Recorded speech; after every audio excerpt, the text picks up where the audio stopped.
And there we are. All right, everything looks good on this end. Let's see. Yep, everything looks good. Nice. All right, ladies and gentlemen, we are live, and it's been a while. Well, actually, it hasn't been that long since I've done one of these, right? Hang on, when was the last time?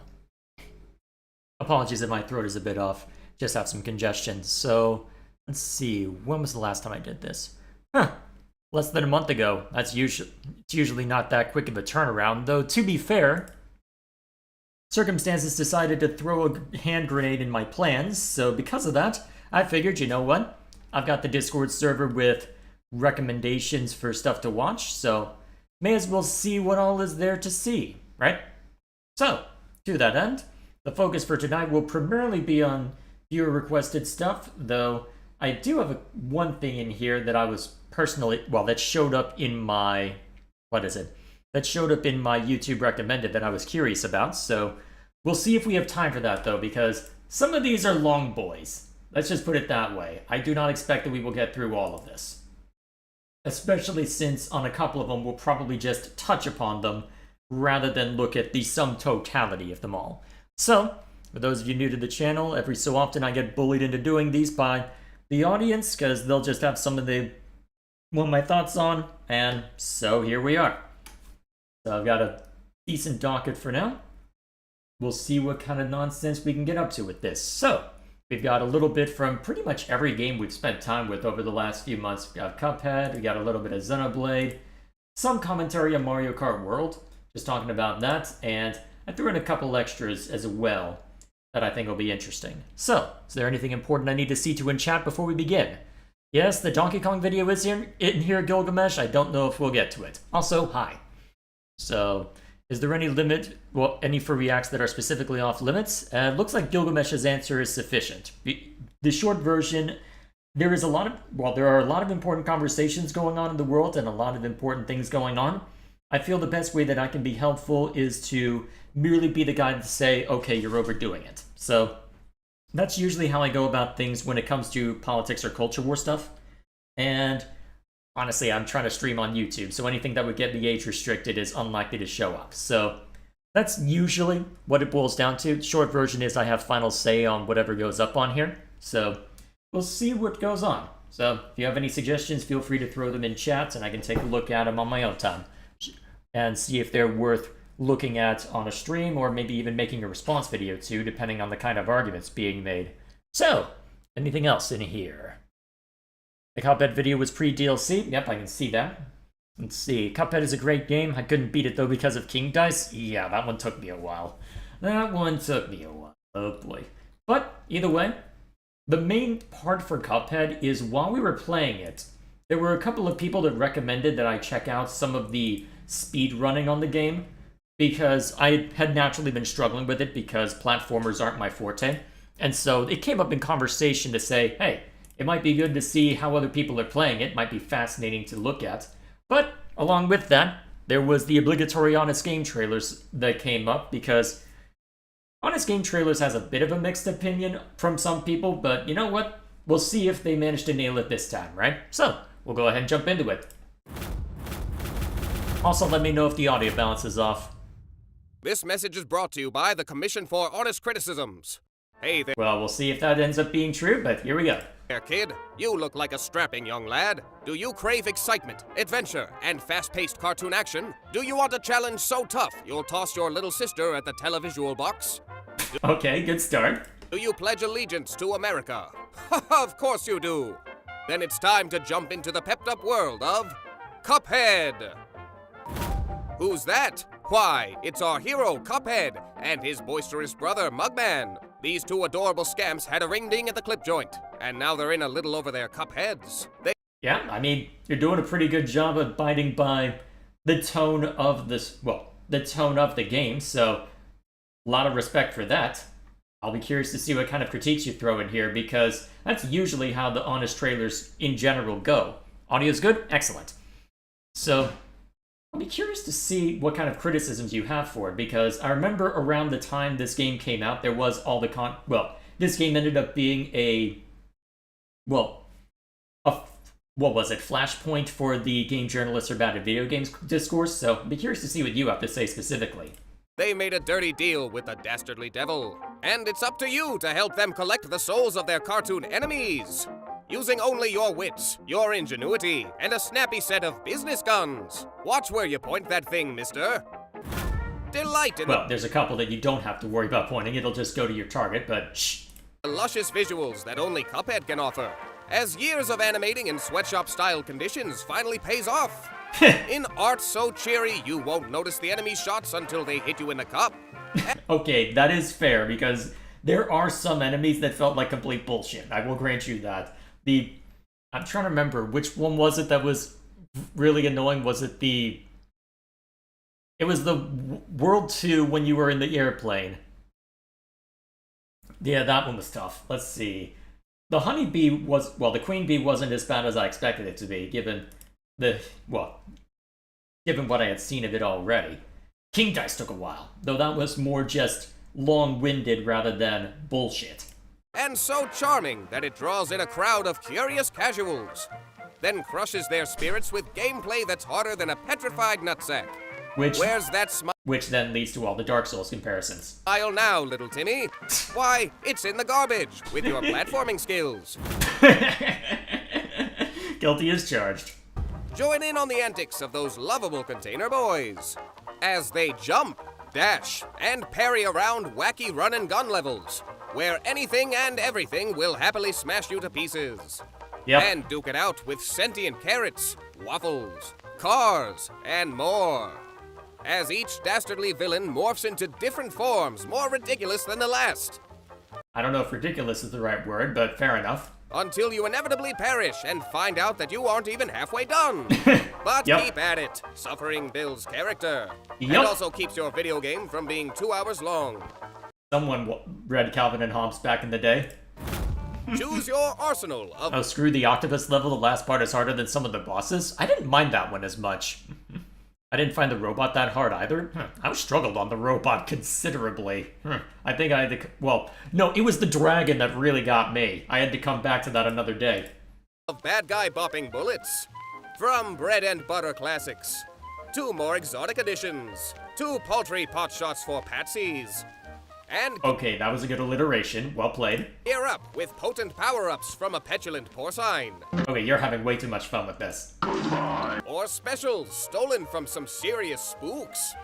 Until you've got the perfect loadout to face your newfound nemesis. Then lose again anyway, because you're an embarrassment Okay, that one you could have avoided. Come on, don't give me that. to your family and country. Is this what it looked like watching me play? And crank it down to simple mode like a sniveling beatnik. Until you realize you can't actually progress that way. Wait, what? Really? Huh. I never bothered because for stuff that I'm not as good at, I usually stay at normal anyway, because that's what they expect from you, but huh. Fascinating. And have to shamefully return to regular to get roughed up all over again. Because nothing teaches a man humility like having your face melted by a cartoon flower. And remember, And the flower wasn't that bad, to be fair. if you cry, the communists win. So muster up your masochism and get in your best mug mindset for a sumptuous shooter that's classic in every sense of the word. And drink deep from the sense of accomplishment you feel when you finally conquered its cartoony challenge and Yeah, the train took way longer than it should have for me. Yes, it feels like they're using your gameplay. Of course you would say that.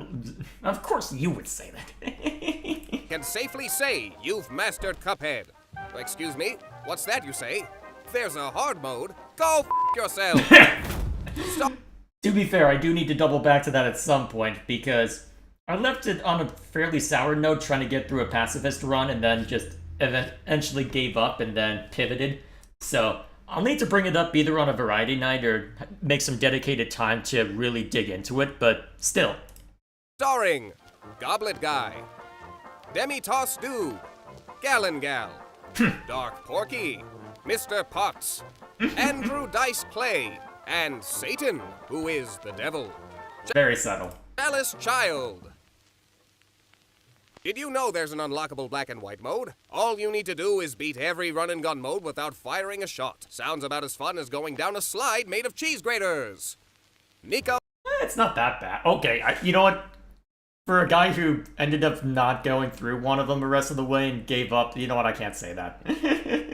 Alright, we'll go ahead and leave it there. Alright, so relatively inoffensive then, pretty much what you'd expect. Wonder where the downvotes came from, though, to be fair. I do have the Restore YouTube Dislikes extension enabled, but bear in mind that it is only an approximation, not necessarily a guarantee, so keep that in mind if it becomes relevant at any point. I had one of the weirdest experiences with this game. A majority of people said the dragon and bee were very hard, but I didn't find them to be very challenging. I mean, the bee wasn't too bad, the dragon really got me, I don't know why. Yet I found the clown and the candy queen to be very hard. The candy queen I can see, to be fair. I'm trying to remember which one the clown was.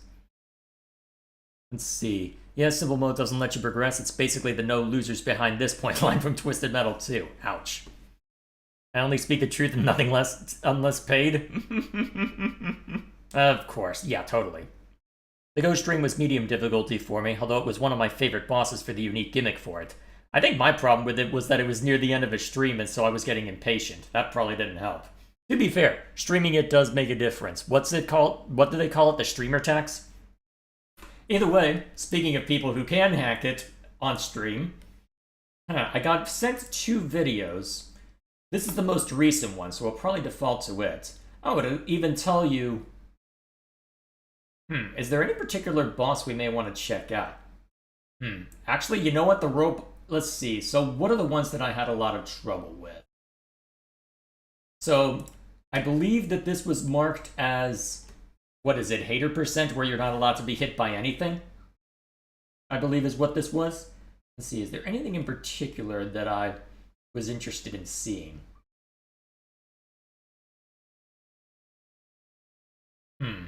Honestly, I think the... Actually, I think the... Ooh, actually, this one will be fascinating. Of this game. So you've seen like a few different boss phases. Usually they're kind of transforming into something. Alright, so this one took me a decent amount. Actually, now that I think of it, 2 of the ones that took me... Well, gave me a lot of trouble were flying levels, Either way. But in this stage, they're going to be coming from off the screen. And so TMR is bombing like he is there. He's actually shooting a later phase of the boss that's off screen. And that's not only to optimize his damage. Wait, what? Didn't go the glitch. Okay. Well, I mean, I can get the glitch, but the thing is... Okay, so much more actively using the, well, the small mode when I... Well, the problem that I had when using the small mode is that because I had gotten used to how quick Cuphead moves when you're just in the normal mode, it then meant when I switched to the small mode, even if it does make you harder to hit, it means that it's hard... Well, because I'm trying to pay more attention to where projectiles are and not necessarily where I am, because I know where I am. I'm moving the analog stick a particular amount, so I can pretty well approximate where I am, but that's not a guarantee when you're using the small mode, because then you move faster. So that ended up throwing me off whenever I did try to use the small mode, but still. I only got 2 parries, so I will have to go intentionally to the later phases. Okay. Alright, so waiting for that to We're going to see more of this fight, which is going to be great. Yeah. To be fair, that doesn't last. see... To be fair, that part doesn't last long, so I shouldn't be surprised at that, but that looked like it cut it pretty close at one point. That boss glitch that I mentioned, certainly in later bosses, so keep in mind kind of the way I explained it, and we'll talk about it again as it comes out. There are still, I think, like... Okay, that one you have to be mindful of, because the way that that blade was spinning, yeah, you would have... Hang on, how long has it been on a stick? Has that always been the case?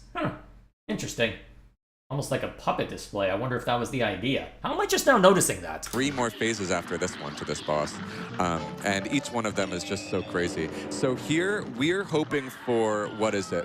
Oh no, okay, right.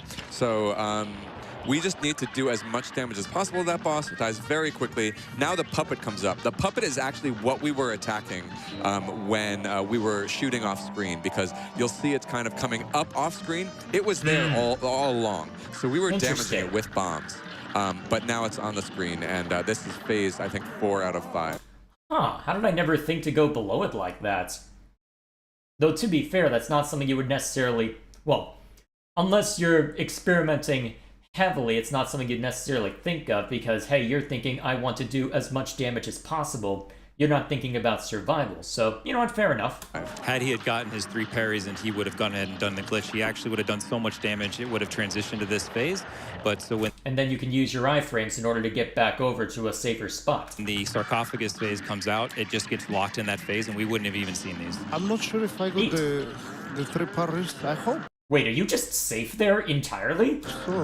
I think you did. Also, I don't have a safety net. Eventually he does start throwing crap at you. Okay, I was about to say, so move more toward the center once you have to start worrying about projectiles. That makes sense. Okay. Oh, not the weapon. Oh, man. Okay. Neat. Alright, cool.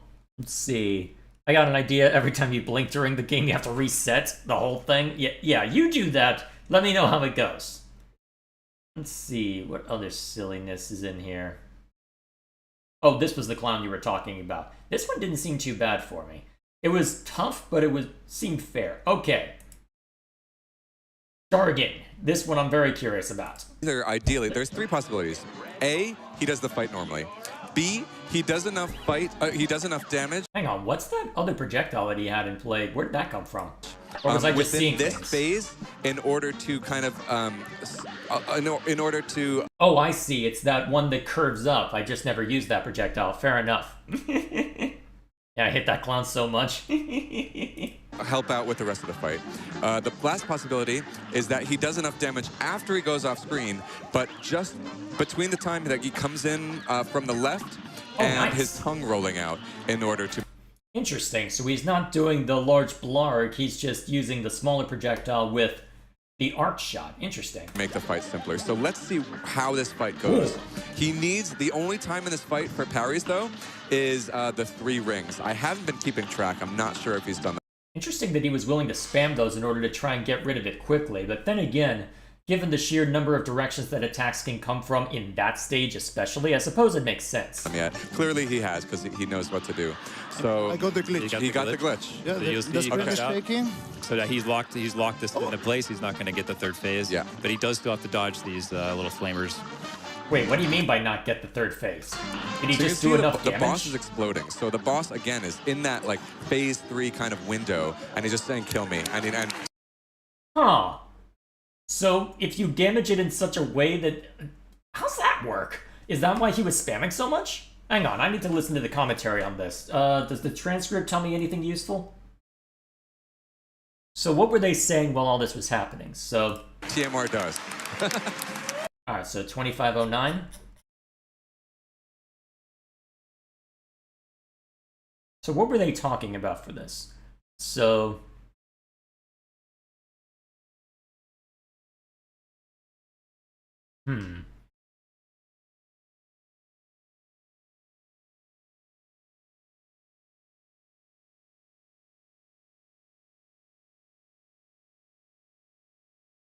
Just between the time he comes in from the left and his tongue rolling out in order to make the fight simpler. Okay, so there's a specific point where you can nail him, and that allows you to effectively skip a phase? Jeez, that's... no wonder why he got it down so low. Alright, fair enough.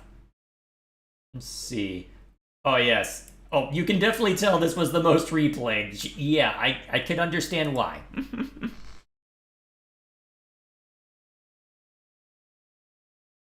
People probably hate Grim Matchstick, that's the dragon's name, so much. Probably because the clouds in the level are randomly generated. Which can screw you over if you get bad luck. Yeah, it took a while for me to reliably get to the point where I was only taking 1 point of damage on that one. Maybe that's why I was getting so frustrated. Actually, I feel like I say that for every single one. But here we have Dr. Call. Going for the antenna first. Interesting. Robot. So TMR is going to expose the boss's heart. First, he's going to actually get 3 parries. The only thing I think you can parry in Legacy is these cylinders that come out of his chest. So TMR is going to do just the right amount of damage to get him on that cusp so that this thing comes out. Then he does a very precise amount of damage to the... Oh, hang on. Did he get iframes from landing that parry in order to avoid that bomb? Huh, that's useful. Part, because after he does that precise amount of damage, he's going to get as close as possible to the heart and do the... Why did I never think to get rid of the bombs using my own bombs? Am I a... Okay, You know what? I don't even have to complete that thought. I know chat's already thinking it. Jeez. Alternate special for this fight. Oh. I didn't go there to just... Wait, what happened? Sometimes I need to do 6 damage to the heart, and sometimes it Hang on, so why did he skip as soon as the magnet came out? Did I miss something in the commentary? doesn't quite respect that. You have to do, you basically, I think, the way I understand it is you have to take that heart to as close as possible to the damage threshold before the next phase without going over. And then you get very, very close and you do this kind of magnet bomb Ah, attack. and he took a hit, so now he's got to reset off of that. Which is otherwise, I think, useless. Yeah, I know he reset Gilgamesh. I'm just trying to... I just don't fully understand why he did. I never used it in my Right. casual play. Magic bomb, the magnet bomb is sort of like a spread shot. It shoots out a lot of stuff at once, and for whatever reason in this fight, if you get right up inside the heart's hitbox and hit it with all of it at the same time, it just ends the fight immediately, and you just win. Even if he fails to get it, it's still faster to reset and try again rather than to continue through the fight because Interesting. it saves so much time.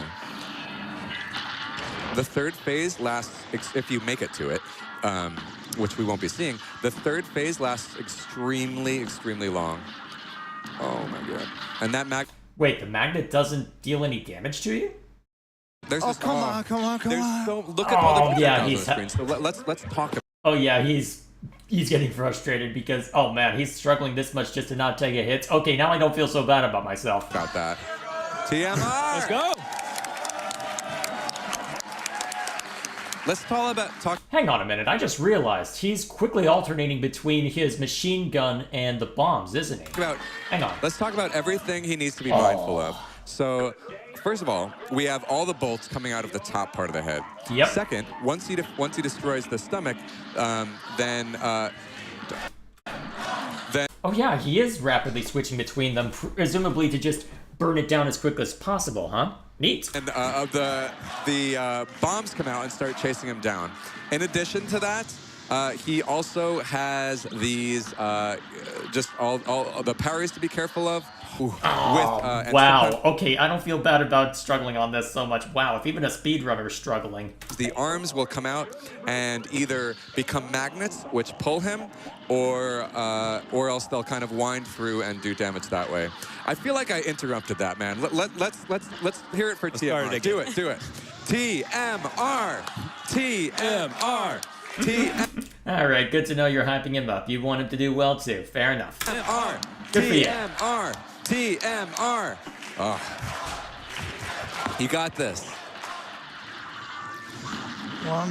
So that's one of the harder ones to come out.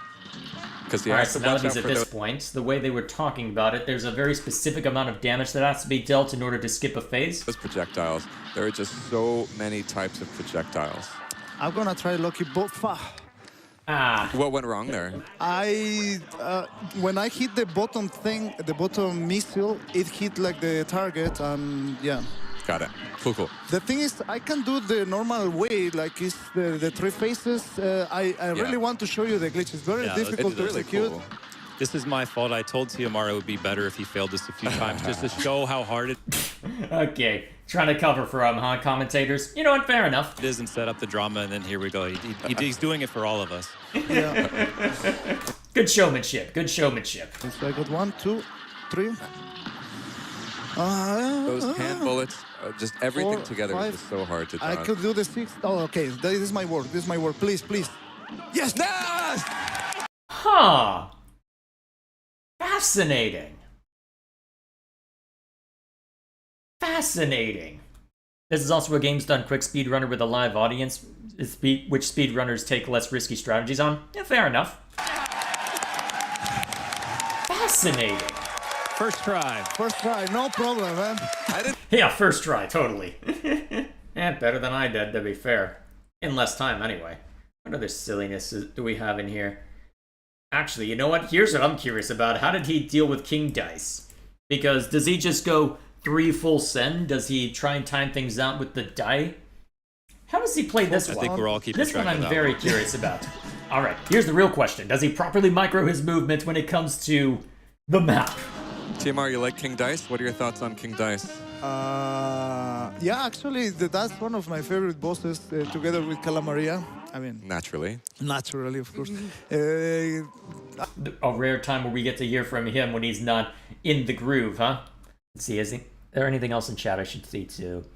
For me, the first two phases were the hard part. The phase where the head is following you along with Dr. Call himself aren't that bad. Yeah, well, once you get to phase 3, it is basically just bullet hell, but do you have enough health left in order to shrug it off? That's the real question. I mean, to me, I didn't play. There is a Sega game, Gunstar Heroes, I think. Yeah. It has like a very similar kind of format for the boss fight. But to me, this was the first time I ever see it. So for me, this is the one, right? So I'm gonna go to the number 2. I really like that it has mini bosses and spoiler to at the end the king dies. So it's a pretty Don't mess with King Das. nice concept. There's 9 different bosses that he could choose from here. He obviously has ones that he prefers based on this route, but depending. You can fight. You don't take any damage from shooting from there? Huh.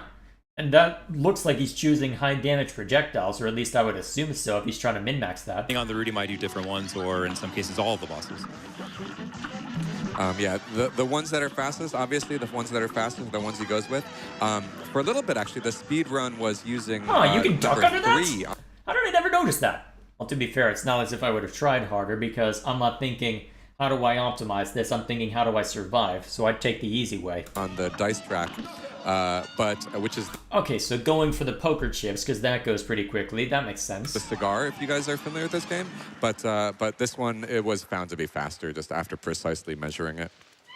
Yep. Next Yeah. up, yep. No, I just want to say definitely it was safe for this.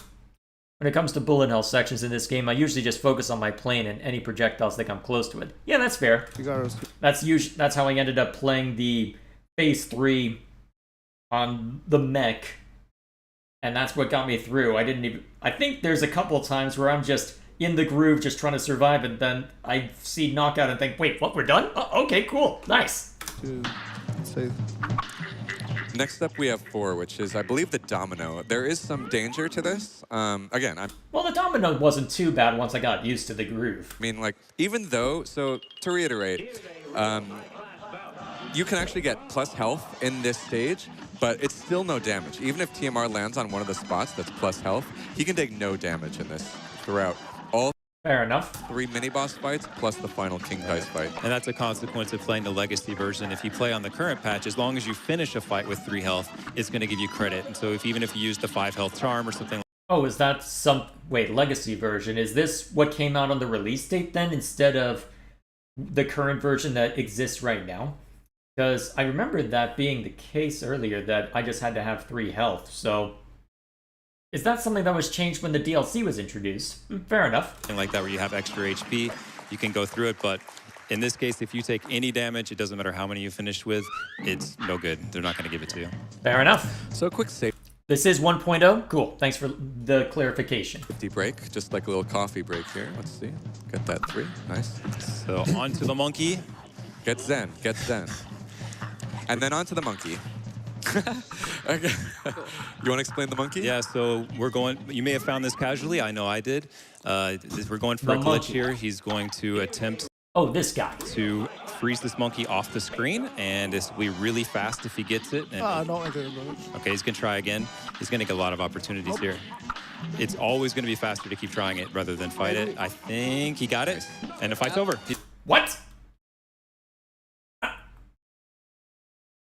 Is this why they're doing 1.0? Because some of these got patched out? That would be my guess, but feel free to clarify if I'm mistaken, chat. What? You can do that? Okay. He did it. Normally, there's Sure, like why 5 not? phases to that fight, and that just takes too long, so...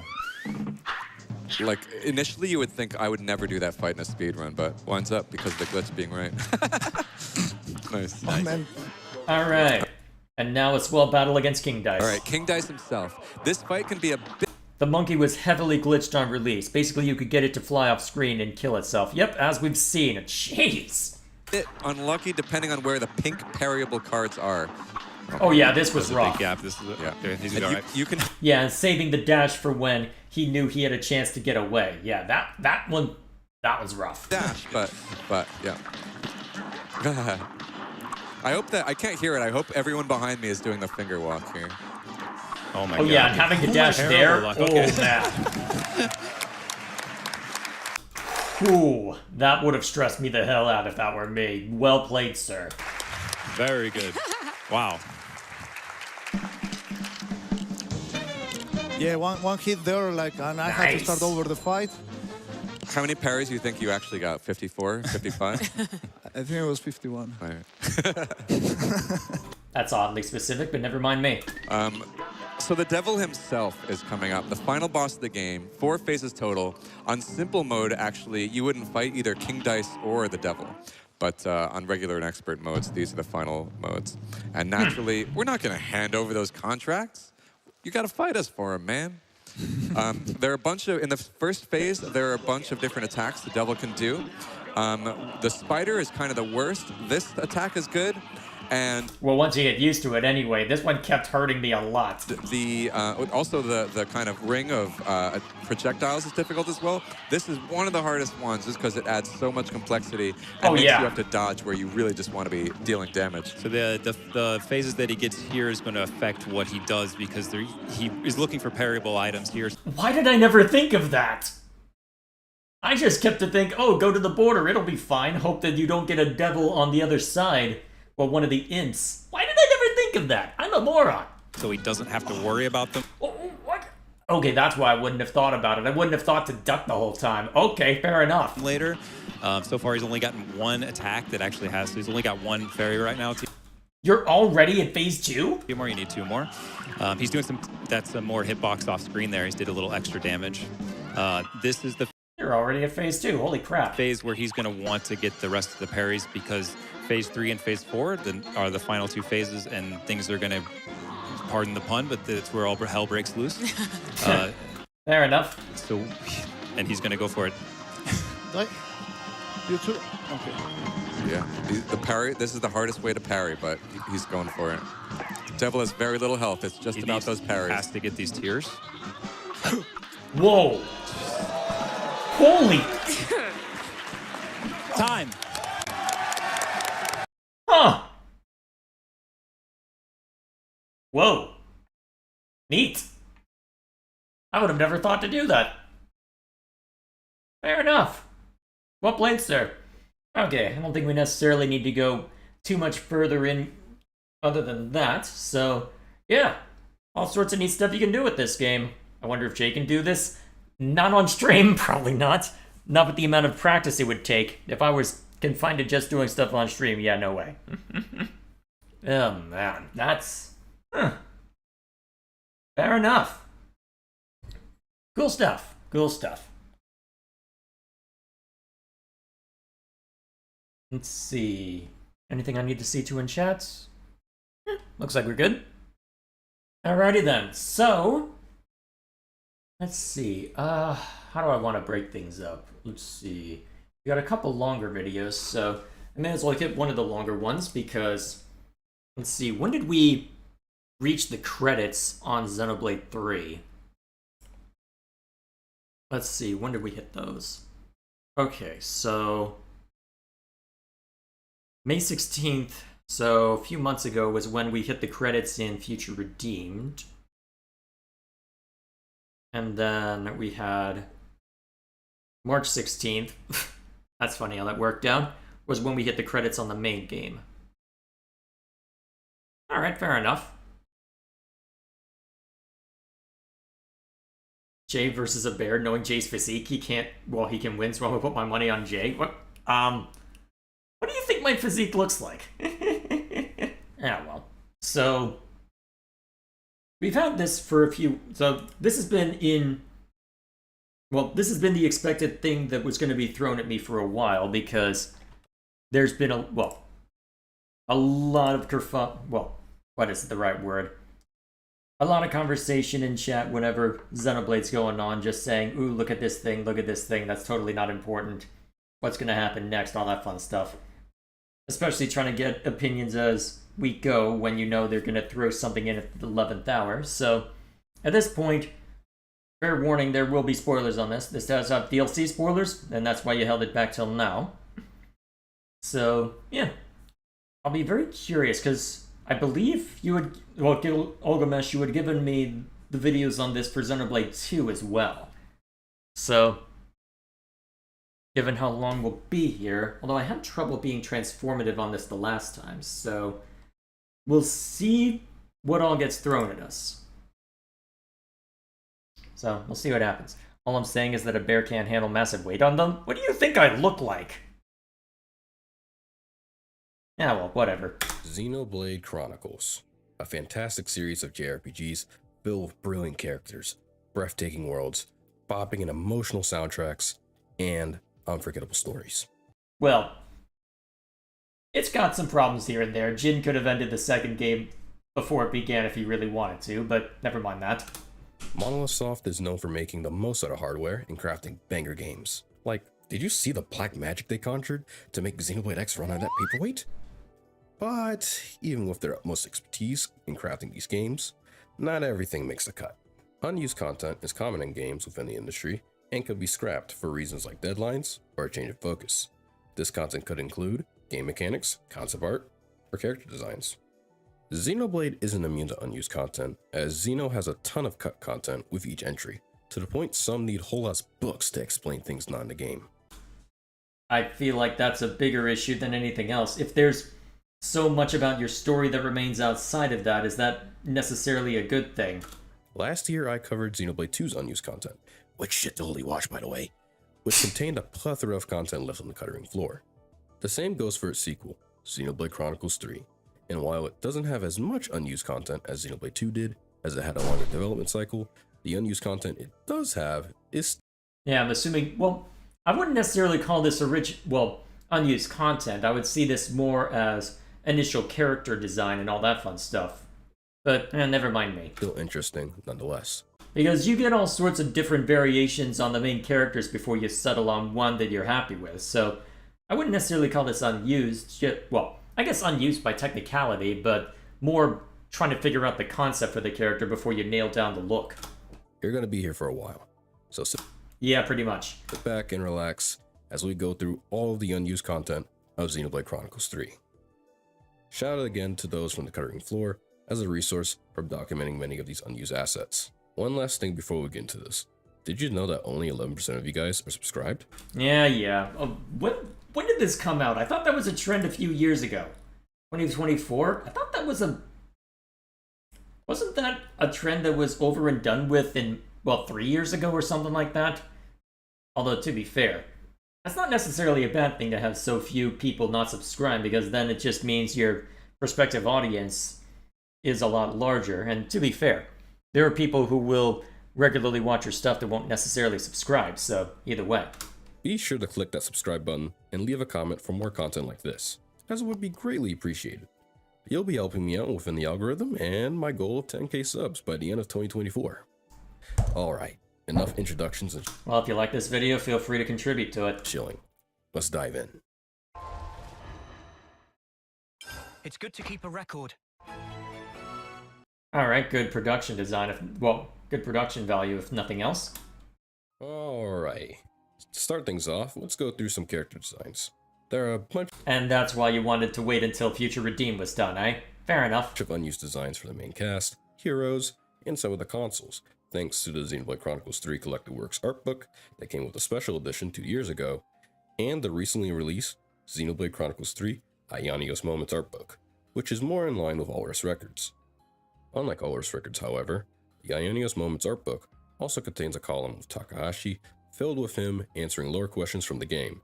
Lore questions, huh? So, are these, problem is, how much of these do you consider canon? Because, on one hand, there are going to be aspects to the story that you will have written out and which you as the designer may consider canon, and as integral pieces that aren't necessarily said.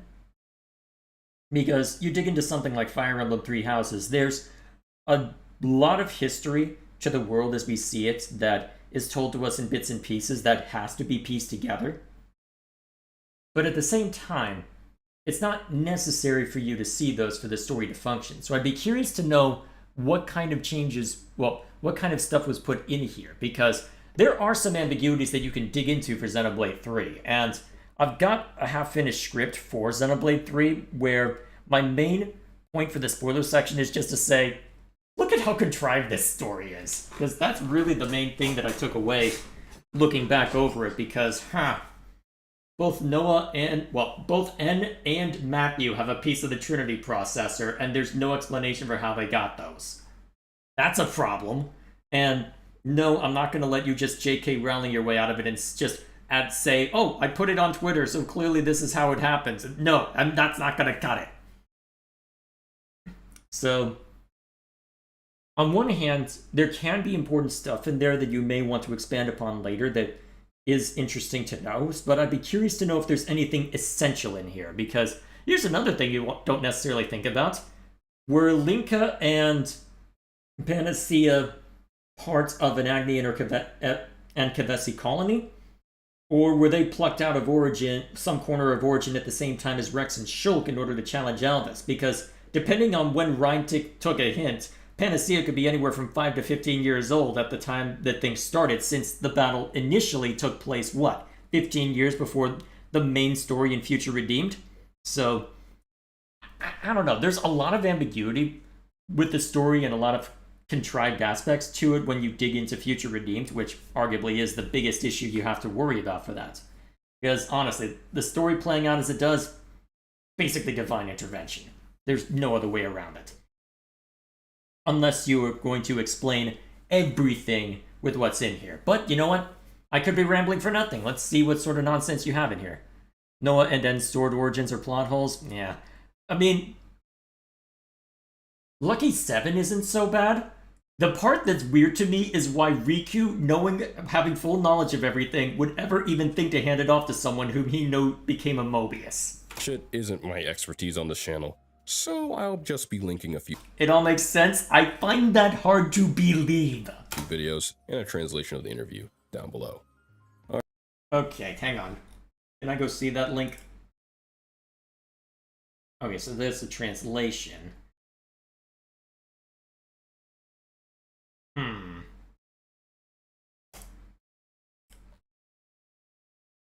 Okay, I'm gonna throw this into watch later so I know to come back to this. Alright, we won't worry about that tonight. We've got enough on the docket. I'm definitely gonna have to look at that. I'll be very curious to see how much of that actually holds up. Alright, enough stalling. Let's talk about these designs. I guess I'm guilty of that too, so carry on. Starting with our main protagonist from the Kevesi side, Noah. The first design of Noah is similar to the one we have today, with the major difference being his face. He has a silly baby face that gives him a soft and cute exterior, rather than the strong-willed philosopher we know him as in-game. This design further corroborates the interview about the team's struggle coming up with Noah's design before the game's release. Whereas the first design is more in line with the final design, the second design, found in the extra section in the Ionios Moments art book, however, is a huge departure from what we eventually got. This design has a different color scheme, with blacks and grays being the primary colors, compared to the reds and grays. Yeah, it's a little too gaudy. You wouldn't mind if... Honestly, that jacket wouldn't be out of place on Triton. And that's probably why they scrapped it. Because that could have led to a very different story when you do end up running into Triton. While the final design, his undershirt has open shoulders, his jacket is puffier, he has fingerless gloves, and his boots are longer. Oh, hey, yo, troopers, how you doing? Got all red, you all right here? Yeah, pretty much. I'm doing alright. How are you holding up? This looks more fantasy-inspired, a la Xenoblade 2, and personally doesn't fit Noah's character of an Offseer, unless fair Noah's enough. character was different at the stage of development, but this is just speculation. Noah's Ouroboros design also had some changes, with the first design having a horn on the left side, and its wings being less prominent. The second design has a lot of horns and a mouth on his face. So it was typical anime, huh? Giving me Super Sentai vibes, personally. Well, more anime anyway. The last piece of art is almost one-to-one with the final design, with Linka and Panacea can be explained away with Shulk and Rex having Origin programmers' rights. Well, would that necessarily trump Alvis or Zed? That's the question there, because I guess that's the other question. So, if Noah and Mio are children at the time of the Convergence, I don't know why they would necessarily be. Well, it's unlikely that Ryan and Charlotte would get together before. Before Shogun. Well, Fiora did. Depending on how long it takes Ryan to get a hint. Zeke is an ambiguity on that count. So, the problem there is that, again, they could be anywhere from 5 to 15 years old depending on where you put the timeline. So, I don't know. I don't know if that's necessarily enough for me, because I don't know why they would necessarily pull them specifically when you would think it might make more sense to pull someone in like Dunban. The only difference being Noah's weapon being Depending on what sort of rights you have there anyway. considerably thinner than his weapon / the Sword of Origin in the final game. Now on to Lance. Lance's design didn't change all too much from what we got in the final game. Well, given that he's a Machina, there's only so much you can do with the design, apart from just the clothing, so that's probably what it'll clue in on. The first design has a blue undershirt and green cargo pants compared to the gray undershirt Yeah, pretty much. and cargo pants in the final game. The design in the extra section gives him a belt chain, different pants, and boots. Interestingly, So I guess making it more colorful on the outset, huh? Yeah, I don't know if that necessarily matches him, so fair change. Lance's design was pretty much finalized since its inception. Uni, on the other hand, has a decent amount of design changes from our final design. The first design is very similar to the final design, with notable changes being Uni having a different jacket with a different material and a logo on the back, and different shoes, which look more in line with traditional Kevesi wear, compared to Uni's clean-ass sneaks in the final game. I really like the jacket, but I don't think it would have been worth losing the clean design we have for Uni in the final game. Yeah, The that's next fair. design we have is 1-to-1 with Uni's final design, with the only difference being the green accents on her jacket and shoes aren't present, making it all yellow. We even got a little bit of a model view in the art book as well. There's also a close-up of Uni with her turn mark on her forehead instead of her boobies. I'm not sure what I would have thought about that. Interesting.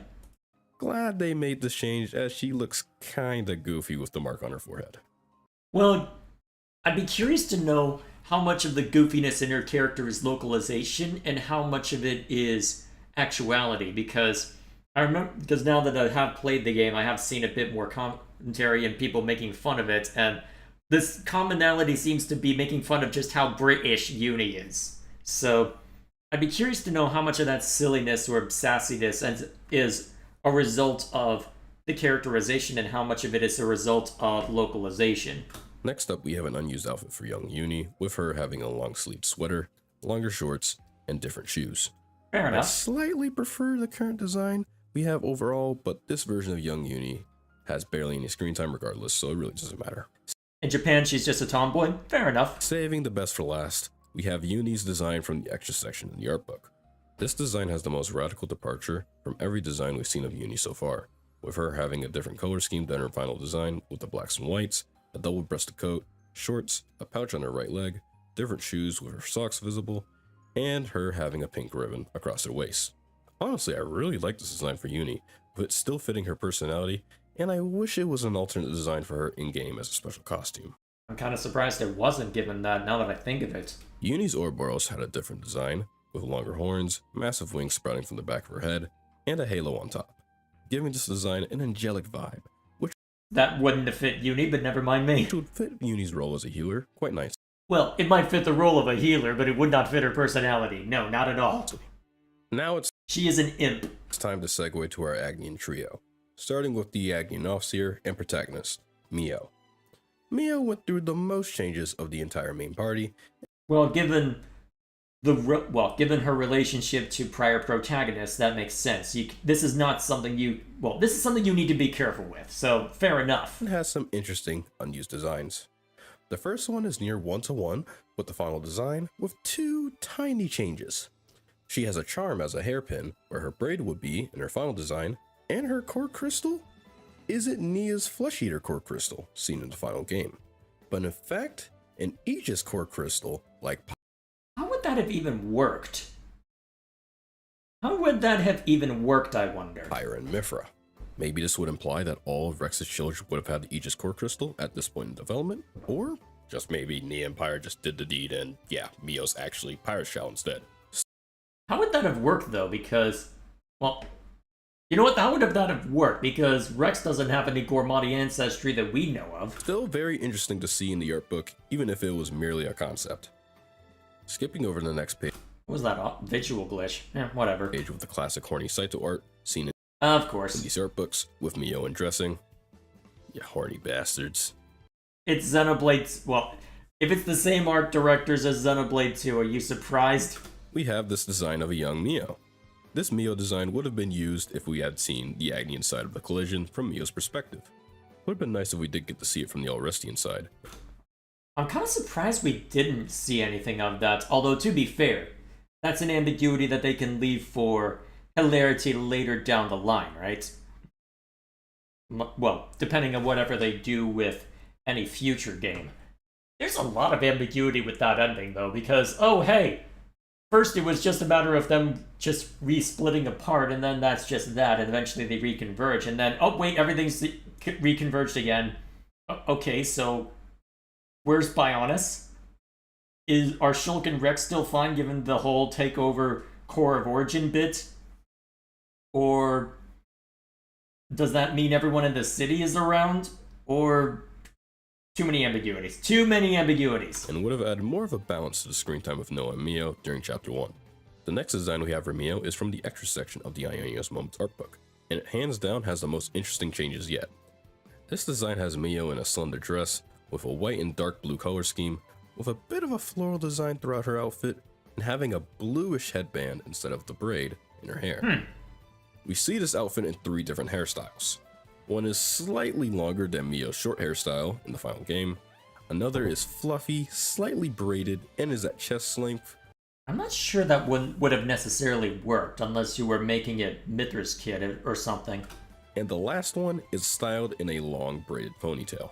What's interesting about I'm kind of surprised that Mio didn't default to that in the, well, as M, but never mind me. 2 of these hairstyles is what's missing. For the fluffy and braided ponytail hairstyles, both lack Mio's signature Gormani ears, insinuating that Mio wasn't a Gormani during that period of development and only came later on. This is further corroborated by some concept art that we'll go over in just a little bit. But this design and its accompanying hairstyles are quite the shift compared to Mio's final design. But which hairstyle out of the 3 do you prefer? Leave it down in the comments. Not sure which one. Well, I don't have any strong preference either way, I suppose. Mio's Ouroboros had one notable design change seen in Choco's column in the extra section of the art book. This design is similar to the past 2 beta Ouroboros designs I've already talked about before. It has horns on the Ouroboros head, and overall has more spikes across the design. Definitely prefer the final design over this one. Yeah, you didn't well, there is a balancing act between wanting to stand out as far as character design, but also not overcomplicating it. The horns would have overcomplicated it. Going from a character with several changes to a character with just one, we have Taion. Taion's one design change is the biggest jump scare out of the main cast. I have one question about this design. Where the fuck did his melanin go? I was more thinking about how floofy the hair was, but never mind me. This design has Taion with a different color scheme of green, yellow, and black, a lighter skin tone, goofy as fuck shoes, long socks, and a different afro. Taion most definitely got the biggest facelift from this concept to his final design, which is one of the best designs in the game. Lastly, for our Ouroboros members, we have the girl with the gall. Come on, put a little more emphasis into that. Come on, I'm the girl with the gall. Come on, if you're gonna do it, commit to the bit. Senna. Senna hasn't had many design changes outside of one design similar to Taion, but we do get some extra tidbits from the art book, like seeing Senna's flame bit of her hair down, Senna with no pants, for some reason, Are you surprised? and a full body of her ether lines. Am I gonna get age restricted for that? Please, don't demonetize, please. Ugh, I need money. Why did you put it on there if you're worried about that, dude? The design seen in the extra section At least censor it in that case, if you're that concerned. is similar to the other extra section designs, having a different color scheme with oranges, golds, and blacks. She's wearing a sleeveless tank top with some gold gear across her design. I'm not sure what I would have felt if she did have that gear. I feel like that would have been too restrictive for the musclehead route they went with. Huh. An orange skirt, sneakers, black tights, and she has 2 little buns instead of her ponytail. I I feel like you would have had to go for a completely different personality if you went that route. This design is really cute, but it wouldn't get across Senna's gym rat personality. Exactly. Unless, like Noah, she had a different personality at this point in development. Pretty much. Because if people were complaining about Senna's design not having any muscle pre-release, I can't imagine the discourse that this design would have gotten. Honestly, the fact that she's very clearly descended from a blade nullifies that a little bit. Though that is something that you see with a lot of anime in general of, oh hey, we're not gonna have, what's it? The whole channel is gonna be gone now. It's probably not that bad. If they put it in the art book, it's probably safe. Although, streams are more restrictive than videos, so we'll find out. Instead, oh my. I also really like the little buns this design has, giving more Bridget imagery, even though the game and the art book deconfirms any relation Senna has with Bridget. Yeah, it was probably a stretch to imagine that. There's bound to be blades that are similar to Bridget if you want to try and dig into that, so that one's not too big of a deal. Senna's Ouroboros design, on the other hand, has a few changes seen throughout the art book. And honestly, Bridget and Senna's body types are completely different. You'd have many questions if they actually were related. The first one shows Senna with shorter wings than in the final, and it wrapping around her, acting as a cloak. Oh, turning her into Hisui into Decidueye? Okay. The second design shows Senna's Ouroboros to be more sharper, accompanied by a pointed tip for the tail. In Choco's column in the extra section, we see various weapon concepts for Senna's Ouroboros form. It looks like Senna would have a battle axe, with it seeming to have a creature-like form as well. There's also another design here that kind of looks like an Ouroboros Bakugan? I don't know, it looks kind of weird, but it looks pretty adorable. That's it for our I don't know about adorable, but okay. main party, but we still have a few heroes and Mobius to go over. Let's get started with our heroes. Ethel only had 2 design changes seen in the art book. The first one is similar to her final design, with the notable changes being her having a gold plate near her chest instead of being silver, and more black around the center of her outfit. So, I'd be curious to know when the Silvercoat nickname stuck as far as storyboarding was concerned, then, if there was a point where she had an all-black outfit like that. The second design has Ethel more in line with other Kavesi soldiers with its jet black appearance. It looks really clean, but was probably changed to make her stand out more, and to keep to her moniker as Silvercoat Ethel. Yeah, I'd be curious to know when that moniker ended up coming into play, because I'm trying to think of what sort of moniker you would use if not Silvercoat in that case. Because you would have enough to latch onto with the with the very stoic personalities, so you could have had a nickname based on that, although Silvercoat does work really well, so I could imagine that, hey, we could just lean into this to help distinguish her from the Kavesi, the common Kavesi soldier anyway, so fair enough. Next, we have Ethel's rival, Kamaravi. Like Ethel, Kamaravi has 2 design changes in the art book, with one being more drastic than the other. Starting with the tamer design, we see Kamaravi in his final design, with the only difference being that he has a cloak on, which is honestly pretty cool, I can't even lie. The second design found in the extra section has a color scheme of oranges, blues, and blacks. His hairstyle is reminiscent of a flame, and he has a flame flesh eater core crystal. This design looks really good, very Blade-esque based on how it stands out. It's a shame that it got cut. I feel like it would have been too distracting if it was put in, though, because that absolutely would have worked as a rare blade in Xenoblade 2. But the problem that you run into with 3 is that you have a degree of uniformity that's imposed by the fact that you have Agnes and Kevas as military forces, and because of that, you can't go super overboard without just giving the game away, as it were. So, or perhaps without raising questions of, hang on a minute, this is supposed to be a regimented unit. Why are you allowed to diverge so drastically? It could have been an awesome costume to get, say, after his Ascension quest, or even the Land of Challenge. Gondor has the least amount of changes, with the only difference being she was supposed to have goggles as part of her design. And I think that's pretty neat. Now onto the queens of Kevas and Agnes. Starting with Melia. Melia had 3 notable changes to both of her designs. I wouldn't have expected there to be anything too radical with the queens, given that they're the returning characters, but let's take a look. For her queen design, it seems that Melia was supposed to have a veil, and it looks pretty nice. Okay, so minor differences in the costume then, huh? Well, the outfit, I should say. Alright, fair enough. Nothing else I can really add or say anything about. Her hero design has two separate designs seen in the extra section. The first design has a black and white color scheme, 2 wings on her shoulders, a cap on her head, and she isn't holding her world ender, but a staff reminiscent of her original staff from Xenoblade 1. The whole design in general was reminiscent of her design from Xenoblade 1's main game, with it being kind of a souped up version of that design. It gives Melia the elegance she deserves as a queen, and is also just fucking cool in its own right. Speaking of Xenoblade 1, the next design is more similar to Melia's final design, but it's themed after Melia's outfit from Xenoblade 1's main game instead of Future Redeemed. I kind Fair of do enough. wish we got the first design or the final hero design, as it's absolutely amazing, man. Or even have both of these concepts as costumes. Come on, Monolith, you had the Archsage's Gauntlet.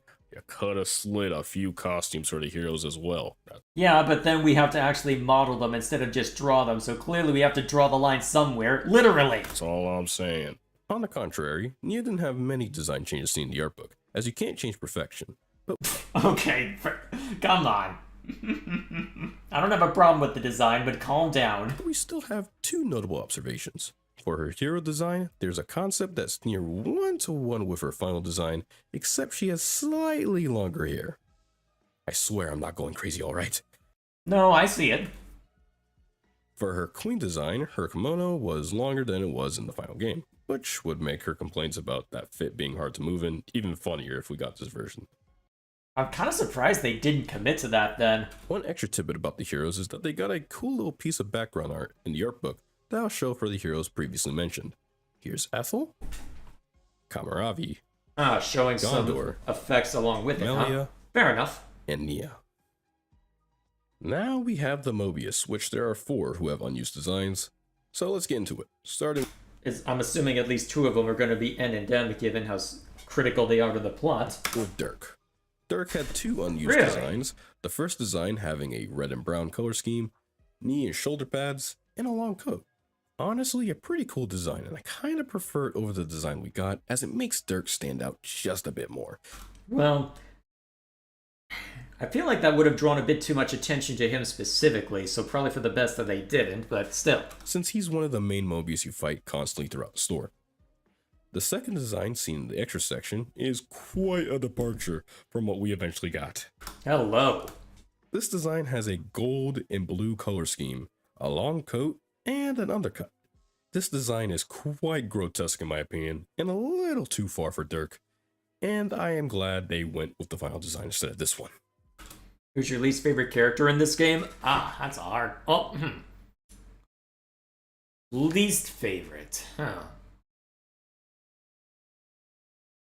Honestly, there isn't any one character that I would say I hate. So I think it would come down to memorability. So I'm not sure what I would really say to that, because the whole fact of that I can't remember them clearly means that, well, not unmemorable, so I'm not sure how to answer that. Yorn didn't change much outside of the revelation that I'll get to in just a bit. The first design is basically Yorn's design in the final game, but in an outfit that goes unused. The second design is Yorn in the same outfit, but he's skinny instead of fat. Interesting. I wonder why they decided to change it up. Definitely the biggest shock to see from the art book, and I feel that people would dislike Yorn way less than they do now if he had this design. I don't know necessarily. It's hard to say. Anyone remember OMP? I mean, most people remember that scene for a very specific reason, but never mind me. Anyone? Oh, come on. Stop dragging it out. Yeah, I thought so.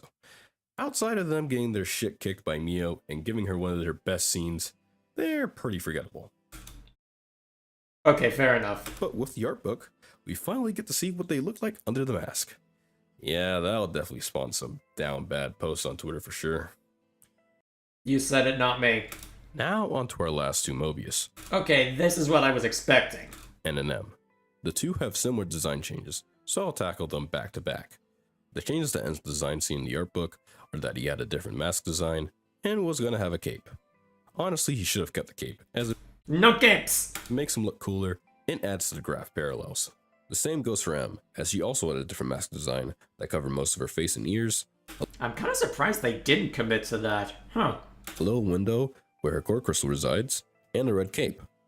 I am a bit sad that these two missed out on having capes, especially when every other console had a cape. No capes! It would have made both of them look cooler and added a bit more to the tragedy of their characters personally. I don't know about that necessarily, but Now we're done. honestly, if you're going to go with the cape, no, go all the way. Go with the cloak. Obscure them much more, obscure them much more so when they appear by throwing a cloak over them to where there's a lot more mystery surrounding them, to where you only get a very brief glimpse. You don't even get body type until, and maybe a voice until they bust out and start fighting you. That would have added a lot of mystery to it. Forget cape, go cloak. Done with all the characters present in the main game, but there's also the main party from Feature Redeemed to discuss. The FR party didn't have any change design-wise, unlike Torna's main party, but there are some interesting weapon concepts that I'll still like to talk about. Starting with the protagonist of Feature Redeemed, Matthew. It seems that Matthew was going to have a whip to grab enemies based on this concept. Yeah, but that probably would have been too similar to Laura, so at least from a design standpoint. So they probably just decided, okay, make him a dunce and let him just be a big dumb brawler. Maybe he would have been more of a jack of all trades instead of just being primarily CQC? But this is just me speculating. A's Monado Fencer went through some design changes that I'm sad didn't make the final cut. From the concepts, it looks like A's Monado could be split apart and sent off as projectiles. I feel like that might have overcomplicated things, though. There's also another concept of A using the Monado like a whip, Oh, great, another Sword of the Creator, just what we needed. just cool as fuck, man. But I guess since A's role is a healer, it wouldn't be too fitting. And besides, the Monado Fencer we got in FR is still fucking cool anyway. And honestly, given A in general, I think that would have been too flashy. Nickel has one concept with him throwing projectiles from his big arms that looks similar to a shuriken or a boomerang. It's pretty cool, I can't even lie. But it probably wouldn't stop Nickel from only being on the team as my third Revive party member and nothing else.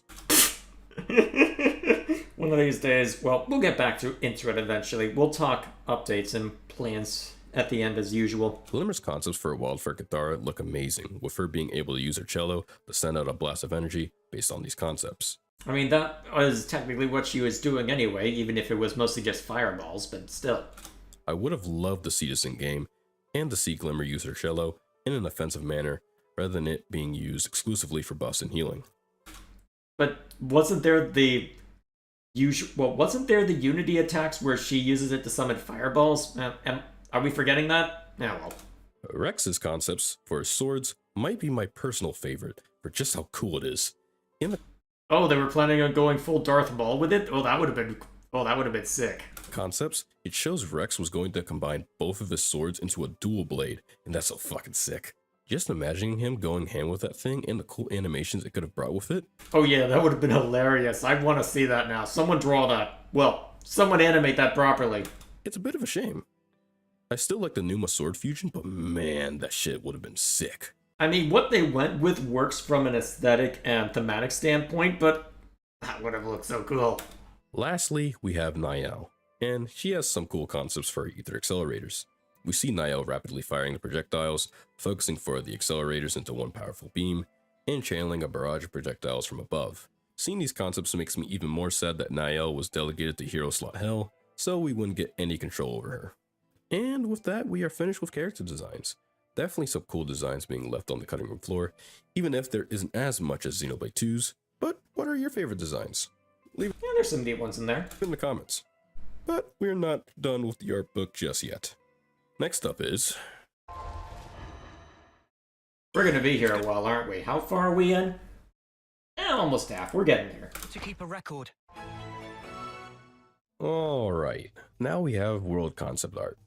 I skipped it on this section when I covered Xenoblade 2's unused content, and I wanted to change that when covering Xenoblade 3's unused content. It also helps that Xenoblade 3's concept art is pretty cool. Starting with the ATIA region, we have some concept art of Milik Meadows. That is the only time I've heard someone pronounce it like that. I thought it was Asia. Asia? Asia? Oh well. To be fair, I messed up the pronunciation a lot too over the stream, so I can't say anything. It looks similar to the Milik Meadows we have in the final game, with the addition of a waterfall and other ridges. We also get a look at some of the mountains in the AT region that would bring back some of that sense of scale that was in the earlier Xenoblade games. Next is a look at some mountains that combines the ridges of Gar Plain and parts of the Gormati Titan. I wish this concept was in the game because it's an amazing blend of the previous grassy plain areas. Now going from a cool concept to missed potential. We have Capricorn Peak. From the concepts, we see more purple colors, icicles, and frozen waterfalls and lakes. Well, what do you think it was supposed to be? Because a lot of the snowy area was covered with the Valak Mountain and Tantal merge that we see in Sandomnia. So, what do you... Well, I mean, it looks cool, but would it have been too visually distracting given that there aren't a whole lot of colonies up there, apart from just... Actually, there's not a whole lot up there anyway, apart from... Let's see, we've got Colony 0, and we've got the Cloud Keep, but otherwise there's not too much up there. Honestly, the art gives Capricorn Peak so much more personality, it makes the final version duller in comparison. At least Monolith got their snow area run back with the Black Mountains and Feature redeemed. Well, yeah, and they would have planned for that all ahead of time, most likely. The other regions don't have that many major changes to them compared to their final iterations, so we'll just skip over those for more interesting things in the art book. Next up, we have some Ferronis concepts, and there's a ton of these bad boys, so let's dive right in. First, we have a concept for a town on the remnants of the Fallen Arm. How did we never see the Fallen Arm? We even got the Fallen Arm's music. Well, the Hidden Village theme. How did we not get too much for the Fallen Arm? Which would have been so fucking cool to see in the game, man. I was mad Valak Mountain wasn't better repped in the main game. Yeah, fair enough. But I guess it would clash with Xenoblade 3's war-torn setting. Next, we have a concept of the colony Mu Ferronis. It looks similar to the Ferronis in the final game, but it's 10 times the size, and has these massive tentacles that span across the Cadensia region. It's quite funny that this menacing Ferronis will be run by a bunch of 12-year-olds, but it's still a cool concept nonetheless. Oh right, I'd forgotten what Colony Mu was. Yeah, that wouldn't have fit what Mu has been up to. We have this concept of a Ferronis attached to a wall like a dam. Yeah, I know the Fallen Arm is in the desert area, but still, I'm surprised we didn't get more than that. Maybe this could have been a concept for a Kavesi colony in Earth. Well, it looks more like the Agnes Castle more so than anything else. Because it looks like where you would have gone to, well, the docks underneath the Agnes Castle. That's what it looks like to me, a different design for that. Unless they wanted to try and create a parallel between that and the Kavesi docks, as it were. Do you see? There are two concepts of a Cyprian like Ferronis. One Kavesi and the other Agnian. These look awesome and could have been a crazy super boss in the game, but they do stand out from the other Ferronises, so I can understand why they were cut. Yeah, you would have needed to make a bigger deal out of them if you were diverging that far. Next, we have a concept of a collection of floating islands with a massive Ferronis in the center. What, if you wanted to do the Bionis shoulder, maybe? Alongside... I'm trying to think of what would fit alongside that, though. Thinking too much right now. You get a bit of Torna with the Denog Deserts. Alright, I'll have to think about that some more. This and the Agnian Serpent concept have a fantastical feeling to them compared to the game's more grounded tone, which makes me wonder what Xenoblade 3 could have been if it had more of a fantasy direction to it. You might have disconnected it a bit too much once you dig into the origin for the world, so... Origin. Foreshadowing. Next up, we have this Ferronis that is attached to the ends of two cliffs and seems to have a town inside. Another cool Ferronis concept that we missed out on. Now we have this Agnian structure that is found on a snow peak. Not sure if it's a Ferronis Also, I noticed you using the city theme in the background. It's faint, but it's there. Well played. or not, but it still looks really cool and unique.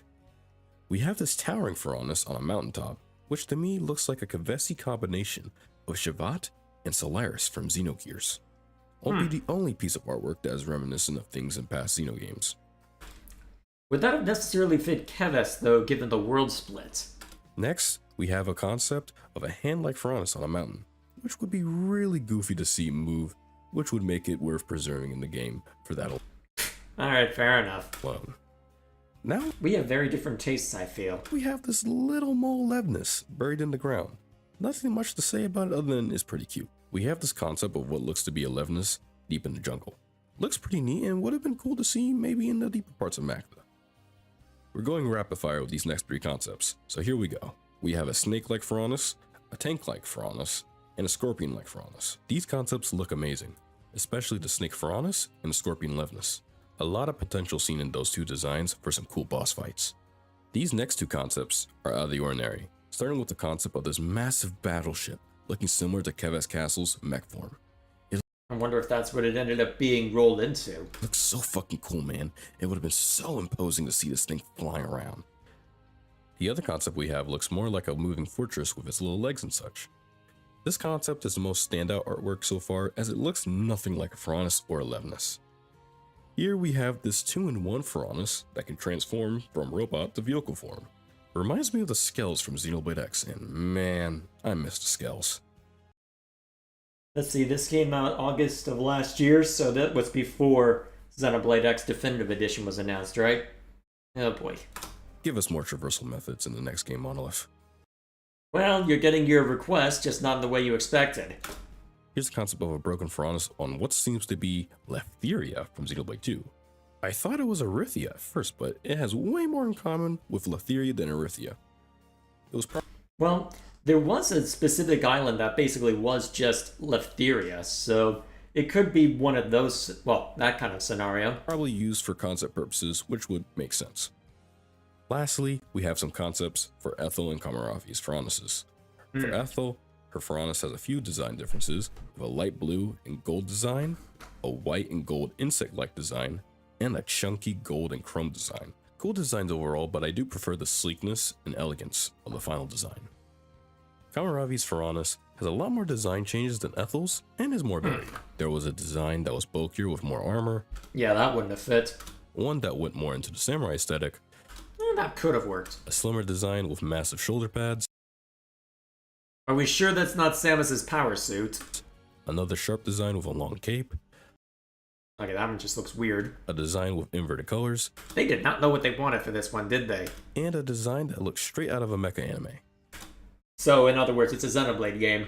No lie, I kinda wish we saw that last one in game, as it looks so fucking cool, man. Next, we'll talk about two interesting pieces of concept art, starting with this one. This shows an early version of Aionios, as our main party looks out at a beautiful vista of the Aionios landscape. The designs for the main party were drastically different from what we have today. Hang on. Is that a Monado? Huh. But we still had what looks to be Tyon and a Hyantia, but the two up front are the most interesting. The girl looks very similar to one of Mio's earlier concepts found in the extra section, right down to the braided ponytail. We may have found a link for the girl, but the guy is a different story. As you can tell, that is not Noah, or at least not the Noah we see throughout the art book and in game. This guy looks more reminiscent of Rex, and looks to be wielding the Monado Rex rather than the Lucky 7. The other concept art gives us a better look at the proto version of our main party with even more differences. Senna is wearing a different outfit and is wielding a massive sword compared to her hammer in the final game. The most notable change in this artwork is the absence of a certain party member. Lance is nowhere to be seen in this concept art, Unless that's him in between the Monado wielder and what might be Senna. with his spot being taken by Guernica Van Damme instead. Wait, is that Guernica? I find that hard to believe. It would have been cool to see Van Damme I need to double check. being a part of the main party for the whole game instead of dying early on, but I wouldn't lose Lance for anything. But the second concept also has this massive quadruple mechanical titan that looks so fucking sick. Maybe it could have been an early version of a Ferronis? Who knows? I'm just speculating, man. Overall, these two concepts give me some fantasy vibes compared to what we have in the final game. Actually, is it more likely to be the original city then, given that that was their primary objective? Possible. Because the city is basically just a giant Ferronis, right? So if that was the city, at least from the exterior, because I don't think we ever see what the exterior of the city looks like, apart from small bits and pieces here and there.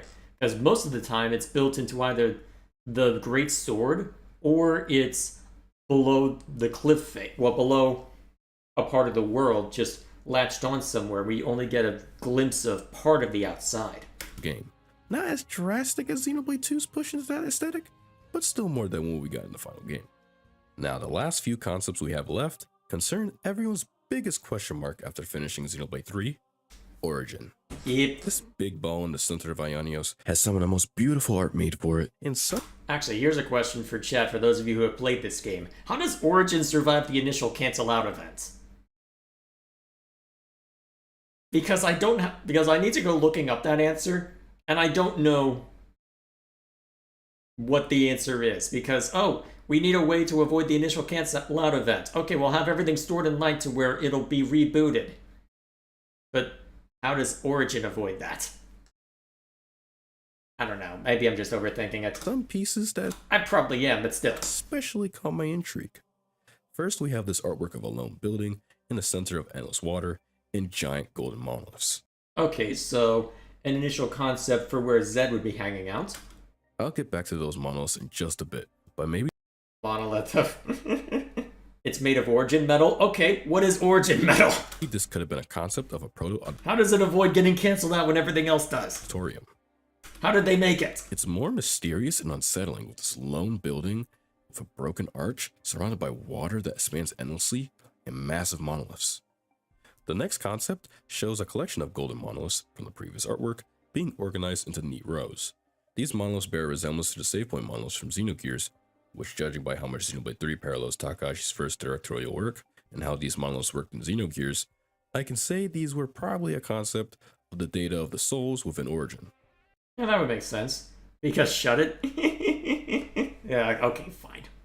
But it is something I wonder about, because the actual events of the actual initial events of, okay, worlds are reconverging, all the rest would know, well, the full implications of this pretty quickly. They wouldn't necessarily, well, I'd be curious to know, one, how they figured out that they would cancel each other out, and two, how the Bionis side of things would have figured out, okay, what's about to happen. Because the way that it's presented in 1 is left somewhat ambiguous as to whether the original world is still intact. And so would they know to look? In theory, depending on what Alphys may have told them, or whatever may have been retconned, it's possible, but still. The initial contact isn't that big of a stretch, nor is the idea of, okay, we need to create a solution for this. But I do wonder how Origin survives when, or at least survives long enough when everything else would be canceled out. That's the part that I have trouble grasping. Maybe these were a little too on the nose, or they just went with a different idea, like in the final game, with Where they basically just did glorified core crystals. the data bearing more resemblance to core crystals instead. But speaking of on the nose, we have the final concept, and it's still the most insane piece of art that come out of both of these art books. In this piece of art, we see some platforms moving toward a Wait. Monuments to the conduits? stored space, which looks similar to the final arena for Alpha and Future Redeemed. But that isn't the crazy part of this art. What we see on the sides of this art are multiple copies of a Zohar. The Zohar depicted is not the conduit, but the Xenosaga Zohar, right down to the angular sides and jewel in the center. Why this was here in the first place is a huge mystery. With Future Redeemed released and it having heavy nods to Xenosaga through the radio scene and post credits, maybe this was them testing the waters with more explicit references? I'm kind of surprised they got away with that, to be fair. I don't know how the rights currently work, but never mind me. But I don't even know how Ulrus and Bionis would even get their hands on not only one Zohar, but multiple, unless there's Trinity processor shenanigans ensued. Well, I don't know anything about it, so I can't comment. This was definitely the concept, that's for sure. But that's all we have for world design and the art book in general. Some awesome art made by Monolith's art team that was left unused. There was some great potential in the pieces, especially some of the Varanus and Levin. Well, my theory is neutral matter. Well, what do you mean by neutral matter? Because the whole idea was that the worlds reconverge, they'll instantly cancel out each other, regardless of the circumstances. So how well would that argument necessarily work? Designs. What was your So what would count as neutral in that sense? You'd think that there'd be... well, it's hard to say. favorite piece of world art? Leave it in the comments. If you want to get your hands on this incredible art, the Xenoblade Chronicles 3 Ionios Moments art book is up for sale, and you can purchase it using these links/storefronts in the top right corner and in the description. This isn't a paid ad or anything. I just want to support this amazing art book made by some of the most talented people in the industry. Alright, next up. It's good to keep a record. Now with the art book done, time to head into some unused graphics. There isn't as many unused graphics compared to Xenoblade 2, but there are still some interesting ones in here. The first graphic is called Icon Kara Battle 0, which contains all of the battle icons for our party members. Alright, so were there a couple in here that we were... Oh, wait. Where are you going with this? There exist 12 open slots, with 2 of those being taken up by a black silhouette of Noah's battle icon as a placeholder. At first glance, you might think it's a placeholder for our 2 DLC heroes, Ino and Masha, but on the updated version of this graphic, Ino and Masha's icons appear on the right of Moamba, with the 2 placeholder icons being removed. These 2 icons were instead placeholders for heroes that we'll get into in just a little bit. Next up, we have some unfinished colony icons. The art is wildly inconsistent, and some of the art is recognizable from the Ionios Moments art book, like the Ferronis Deep in the Jungle in the bottom left. Next are some unused character icons. Oh, hey, the Hidden Village remix that they used in 3. You can hear it in the background, just barely. These icons use some of the older art for the characters like Noah's baby face, Uni's older jacket, and Lance's blue undershirt. 3D icons for Noah, Uni, and Mio are darkened with the word talent written in Japanese. What this could have possibly meant is unknown. They have the file name strm ch thumb 001_0, So, character thumbnail, presumably? similar to the icons used for leveling up at rest spots, so it maybe had something to do with that. Could The be. next 3 graphics are screenshots from a debug build of an early version of the game. We get the typical debug information like CPU, GPU, and VRAM values, and the resolution, along with the camera position, cutscene name, and a number of cuts in the scene. The most notable changes in this build, compared to the final one, are in the 3rd screenshot, with our main party fighting in Colony 4. The blade on Mio's dual moon blades is blue instead of yellow, and none of our main party's blades have the Ouroboros symbol on them. On the topic of debug screenshots, we have this debug screenshot of the chapter save screen, with the typical debug information you'd expect. Next, we have the dummy event thumbnail. This is typical for the Xenoblade games to have a dummy image or file for events, with Xenoblade 3's being an image of Noah in his military outfit. There are 20 copies of this image. Next up That's is the random. graphic titled STRM Hero Pick, and there are 21 copies of this image, and it's just the all-black Ethel concept we discussed earlier. This graphic does tell us when this art was completed, which is June 21st, 2019. Wow, this has been in here for a while then, huh? This is the earliest known date a design was done date-wise, with the main party's designs being completed in late 2019 and into 2020.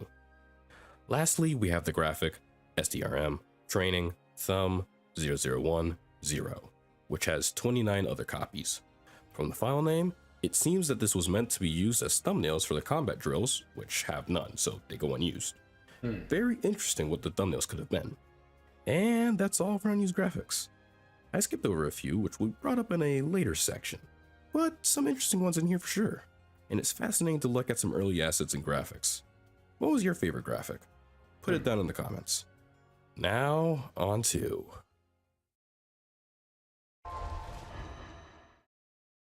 It's good to keep a record. Best map.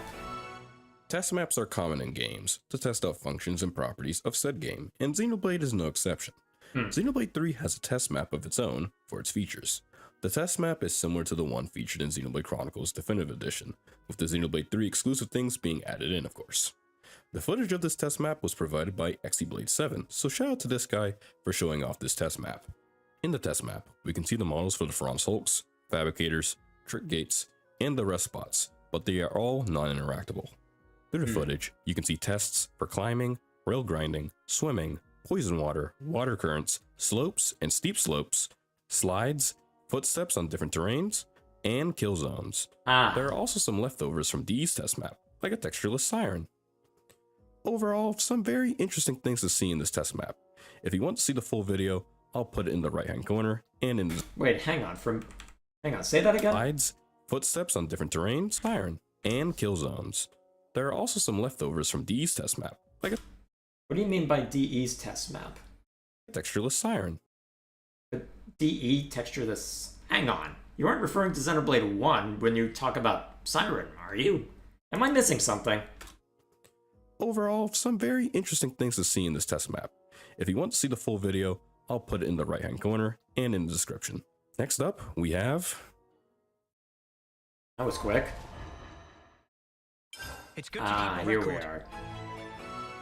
Remember the placeholder images and graphics I skipped and mentioned I'll get back to in a later section? Now is that time. Those two placeholder icons were meant to be used by Nimue and Yorin, seen from the version 1.1 version of Icon Job 2.0. They're Interesting. weapon icons that were later removed in later versions and replaced with a blank space. Nimue and Yorin also have dummy chain order icons, using a silhouetted Noah chain order graphic with the Lucky 7 gauntlet on his arm, with the names Nimue and Yorin in Japanese. There's also an interesting graphic about a party member who's already in the game. That's right, the GOAT. Mwamba. Mwamba. Mwamba has a chain order graphic, which is interesting considering he dies in the chapter before you get chain attacks. Maybe you were supposed to get chain attacks in chapter 1 instead of chapter 2, It's possible. or maybe he was going to come back along with Kamaravi and Miyabi in chapter 6, or even maybe he was supposed to be a New Game Plus party member. Copium. Honestly, I'm kind of sad that these guys were cut, as they could have been great additions for New Game Plus, as there's no reason to do it because all of the usual New Game Plus features are given to you after being in the game anyway. It would have given some incentive to do it outside of restarting the game with all your stats and gear. Maybe we were just spoiled by Xenoblade 2's incredible New Game Plus. There was certainly a lot to its New Game Plus, I'll grant you that. Would you have loved these characters playable as heroes? Leave it in the comments. Alright, next up is... Music Good to keep a changes. record. This next one is an interesting find for sure. In the Korean Future Redeemed reveal trailer, the music used is an early version of New Battle and Future Awaits, with Future Awaits being sung by a different singer instead of Joanne Hogg. Here, take a listen. Doesn't sound too different. Oh, there was a difference.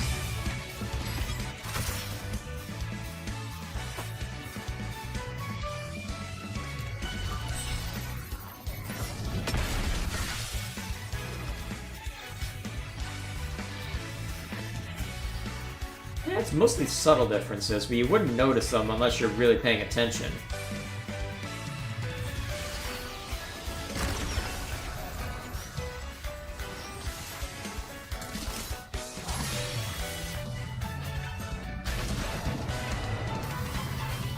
I don't think we need to hear every difference. How long does this go for? Jeez.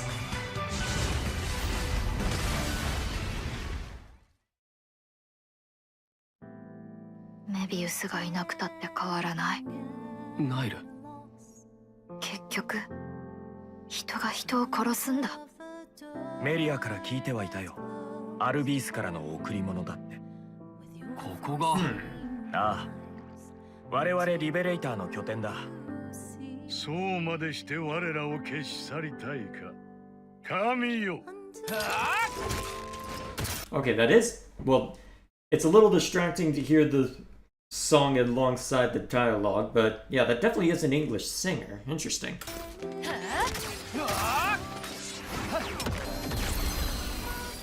今はこっちのがいい。自分で決められるから。本当は誰と戦わなきゃいけないか。それだけは分かったから。理想の世界を築いたはずなのに。Yeah, we don't need to hear the whole thing. So yeah, different singer. That's the short version. Interestingly, these versions are only on the Korean version of the trailer, but it's still a cool piece of unused content, even if the final versions are better. It's good to keep a record. Now on to our final section, that being unused voice lines. There are a ton of unused voices, like a lot. So I'll be noting the more notable ones in this Okay, we get the point. You don't have to overlay them. That's going to get distracting. video. Most of the unused voice lines are characters saying reaction arts that they don't usually have, like for example, Nia saying break, but not having a single Break Art, and Tombstone rematch lines. Break! It would be rude to only fight it once, right? But there are still a couple of interesting ones though. Starting with Mwamba. Mwamba has a whole suite of voice lines for being unlocked as a hero, selecting him as a hero, chain attack being ready, a chain attack intro, a chain order voice line, and other battle voice lines. So it seemed as if there was one point where he absolutely did play a greater role then, huh?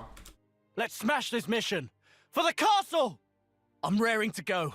Let's fight then, to the end. Folks? Okay, let's do it! Whenever you're ready. Let's show them we mean business. Want to try out my plan? Listen, I've got an idea. Hey, listen! That's the stuff! Watch this! What you think of this? Try this on for size! Eat this! Not yet! This one's got your name on it! How's that? We're gonna win! One down. Keep it up a little longer! Man, there's a lot of these. Holy crap, you weren't kidding. Ha ha! Bam! Definitely shows that he was supposed to be in the party for longer or be a permanent hero at some point. There's a voice line for an unused art called Shelter Ring for the main party. Shelter ring! Sheltering! Sheltering! Sheltering! Sheltering! Sheltering! Maybe this voice line would have been used for Yorn's scrapped class? Could be. Melia has lines for some of her older arts, like Ether Blast, Reflection, and Mind Blast, along with the main party having a line for Hypnotize. Ether Blast! Reflection! Mind Blast! Mind blast! Mind Blast! Mind Blast! Oh yeah, sufficiently British. Yep. Mind blast! Mind blast! Yep, that fits. Mind Blast! Hypnotize! Hypnotize! Hypnotize! Hypnotize! Hypnotize! Hypnotize! There's Someone's having way too much fun with Senna. some lines that seems like it was going to be Calm down, voice actor. Actress, whatever. used for some important boss fights from the main party. And I would never see them sad! I won't yield! No matter how hard you push me! That would hurt the ones I love! Oh, thank the flames! Come on! It's time we finished this! Guys? Thank you. Alright, time to spin this around! Yes, they're back to normal! Mio, guys, are you all okay? Nope. I was terrified! For so long! I was scared of disappearing, without a trace. All my memories of my friends gone. We will seize our destiny! He was the weak one, but he screwed up his courage! Lapidaris also has 3 unused arts, Claire Ripper, Secret Blossom, and State of Grace, used by Masha and the main party. Interesting. Glare Ripper! Secret Blossom! State of Grace! Glare Ripper! Secret Blossom! State of Grace! So were those scrap darts that they had an idea for? It's possible. Glare Ripper! Secret Blossom! State of Grace! Glare Ripper! Secret Blossom! Yeah, I think we get the idea. Let's see, is there anything more to worry about in this section? Oh, looks like there will be eventually. State of Grace! Alright, we'll let him have his fun. Secret Blossom! State of Grace! Glare Ripper! Secret Blossom! State of Grace! Yeah? Glare Ripper! Secret Blossom! State of Grace! A and Shulk have voice lines for unused arts, Sword Bright, and Monado Speed. Swordbright! Monado Speed! The FR party has voice lines for being in hazardous terrain, despite none being present in Future Redeemed. How did I not remember that? I don't feel so good. Must be really pushed through. Yeah, got to hurry. Don't want to hang around in this. We better get out of this. Ugh, nasty. Niall has a chain attack start voice line despite not being playable, which still burns. Chill. Show them what we can do. N has some unused voice lines for being enraged and defeating the main party and Niall. Don't stand in my way! Cease your thrashing! You struggle yet? Well then, That's as far as you go, Alpha. You dare continue to resist? Today you meet your end, Alpha. The same also goes for Niall. All is for the sake of stamping out the old world.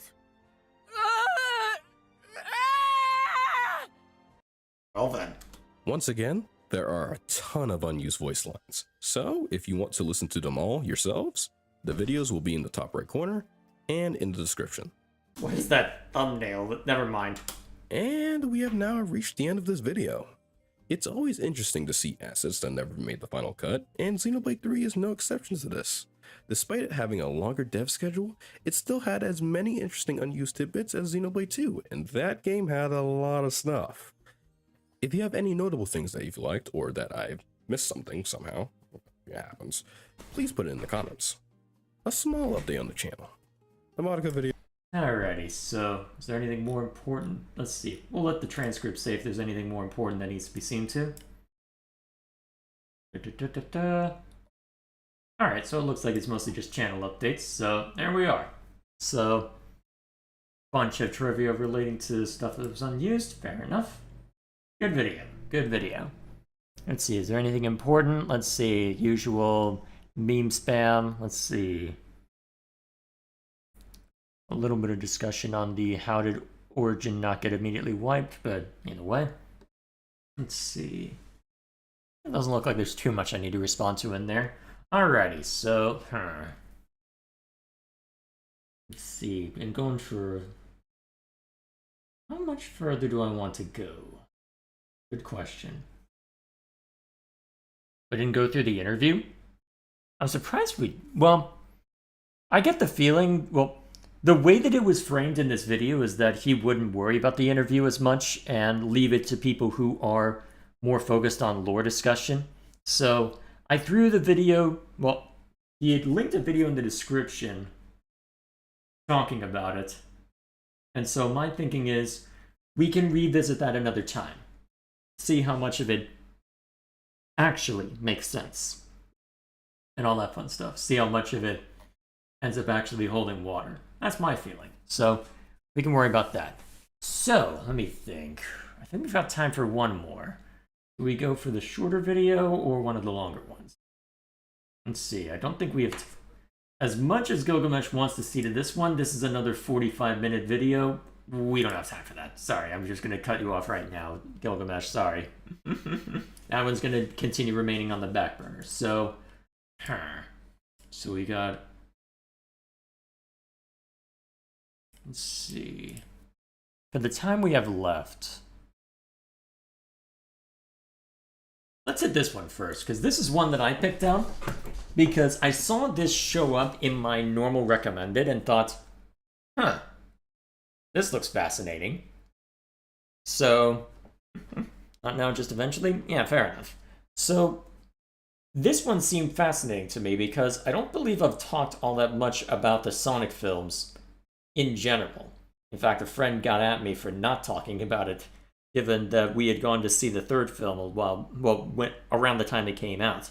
Because, honestly, it's a weird circumstance where you wouldn't think it would work, and when you see the trailer for the initial Sonic film, you think, holy crap, what the hell is this? But then, in a rare twist of fate, it's a rare instance where they decided, okay, we hear you loud and clear, we'll make sure Sonic doesn't look like garbage, we'll fix up the animation, we'll put the millions in to fix it, and they were rewarded for it. And so, since then, it's done quite well for itself, surprisingly so. And part of it is the fact that, hey, there is this attention to detail, and it is still very silly in a lot of ways, but it's taking itself just seriously enough to where you can get invested in it. And there are plotting issues that you could point to, such as saying, oh, hang on a minute, you lost the means in order to navigate to the Master Emerald, and oh look, you just happened to spawn in at a place where you can see when the entrance activates so Sonic can get in and join in the fun. That's convenient. So, there are instances like that that you can point to in pretty much every one of the Sonic films. But at the same time, a lot of people aren't necessarily going to care because from a characterization and a visual standpoint, they absolutely nailed it. So, you look at any of the main Sonic cast, whether it be Sonic, Tails, Knuckles, We have a live action version of Shadow the Hedgehog. That wasn't garbage. What timeline do we live in? What is this? How did this happen? So, fascinating to look at the Sonic films and see from what could have ended very badly, ending up being one of the hallmarks of video game movies not being all irredeemable garbage. So, and a large part of that is Jim Carrey as Dr. Robotnik. The fact that he ended up just stealing the show in practically every single one of them. The fact that even for someone who may not necessarily be invested in Sonic, they may go because, hey, it's Jim Carrey being Jim Carrey, and in a role that he does really well. That is both true in a sense to what Eggman is like, with this very silly character, just enjoying what he does, and yet it's still Jim Carrey being Jim Carrey. And so I'll be very curious to see what kind of arguments are made discussing this. So, that in mind, let's take a look. So, the third Sonic movie released just over 7 months ago? Yeah, it's been a while. Holy crap. Yep. Anyways, I already released my unscripted review, but I do want to make individual analysis videos on the characters in the movies. Now, I've already spoken about Knuckles and Tails, and don't worry, I'll get to Sonic and Shadow real soon, but one character that I've really been wanting to talk about is good old Dr. Robotnik. Yep, that's... Because honestly, for a lot of the normie crowd, I mean... Jim Carrey, need I say more? I've already said a bunch. Wow, my voice is giving out. We're definitely stopping after this one. Now, I've spoken about the character of Robotnik from the games at length, especially in the dedicated character analysis video, which you should all go and watch, by the way, but... I have seen those pop up in my recommended every now and then, but I never clicked on them. I might have clicked on one or two at some point. It might be worth visiting those videos. I'll mark that down as an option. Well, as an option later. To sum it up, I love the way that he was written, especially in the classic titles, the adventure games, and hell, I've even warmed up to his appearances in Unleashed, some excess goofiness aside. He was not only a threatening villain, but he had his own unique quirks that made him stand out from the generic villain lineup. Whether it was his design, his genius, his ego, the edges of silliness that surrounded the character, it all served to create one of the most memorable villains ever. But, as the story all too commonly goes, the 2010s came by and completely dropped the ball. He was no longer... Well, yeah, that looking at this, if your channel is what I think it is, with you showing those thumbnails, a common trend of what ended up in my YouTube recommended was a matter of saying, oh, here's this great Sonic character. Here's how it got butchered around this time frame. Which, I think that would have been mid-2010, so yeah. No longer this brilliant evil genius, but became a laughingstock. All to serve the franchise's new direction, and many, including myself, despised it. One of the most important things for a villain is credibility, and he was now a character that nobody could take seriously. So more Saturday morning cartoon villain than actual threat. And that's an issue for the primary villain of the franchise. And it definitely doesn't help that the jokes fucking sucked. By the end of the decade, the games certainly weren't delivering a well-written version of the character, but there was one major wildcard. The upcoming Sonic the Hedgehog movie. Oh god, get that thing off my screen. Yeah, pretty much. It was a chance, finally, to see a fresh take on Robotnik that hopefully was well written and respected the legacy of the character.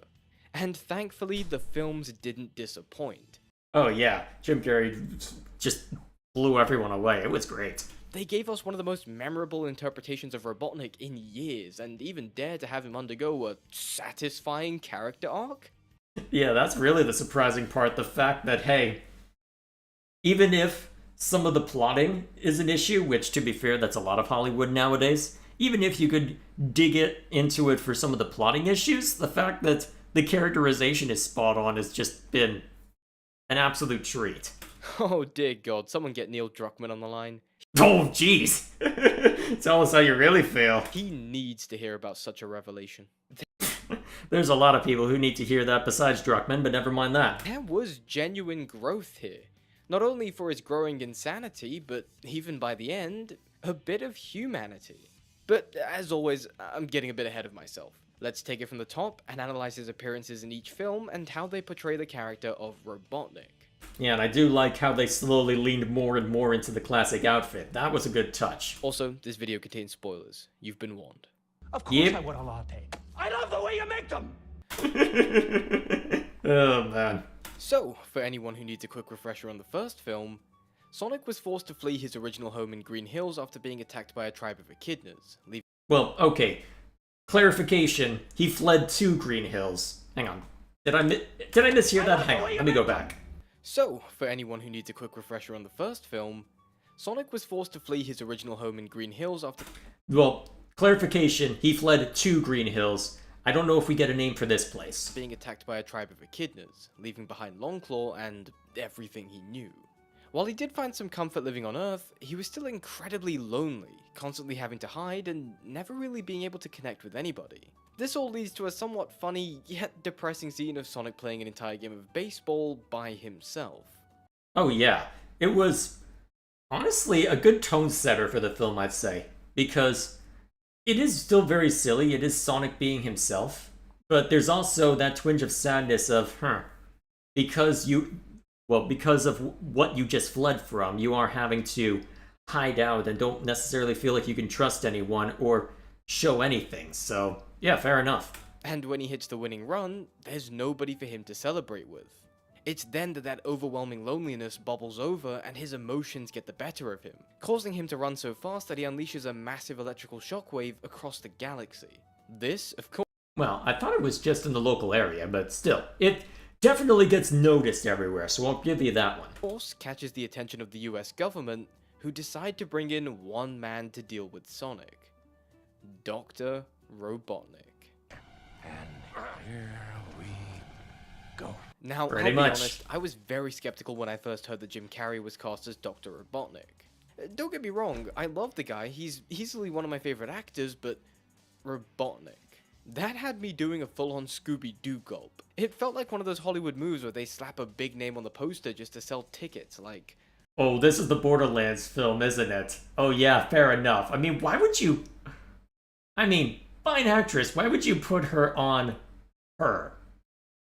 Sorry, I can't remember any of the names involved, so I'm gonna be vague. Ugh. Exactly. This. And even further, yeah, why? Why? But I ended up being pleasantly surprised at his unique yet faithful take on the character. And that, to me, is exactly how an adaptation should be. Something that honors the source material, whilst bringing in its own twist to help it stand out on its own. From the get-go, Robotnik's introduction is glorious. One of his most defining traits is his narcissism, his ego. Just look at how he enters this scene in this overly performative way, backed up by an entire entourage. Yep. This isn't a man that works in secret from the shadows. He makes his presence known, which is exactly like the games. He then immediately takes over the scene, making it clear who's in charge and completely belittles the Major, saying that nobody cares who he is. Now, one could argue this being one of the... You could argue that this is one of the plotting issues, because how are you allowed to have this much autonomy over something like this? But at the same time, well, it is just like Robotnik to just take control and assert authority like this, so from a Sonic fan perspective, you're not going to complain. In a sequentially ranked hierarchy based on level of critical importance, the disparity between us is too vast to quantify. Agent Stone? The darkness thinks you're basic. There's so much meta commentary you could have with throwing the copyright text over it. I'd be very curious to see if this gets content ID'd at all, because there tends to be... What is it? There tends to be a greater... a lower threshold to get picked up by content ID for streams than there are for videos, so we'll see what happens. It's that sense of superiority that lends really well to the character. The way he undermines everyone around him, including his own assistant in the form of Agent Stone. He'd always order him around, make fun of him, shout at him for literally no reason, although that did lead to the legendary steamed Austrian goat milk sequence, and hell, at one point, he just straight up punches him. Yeah, no, really.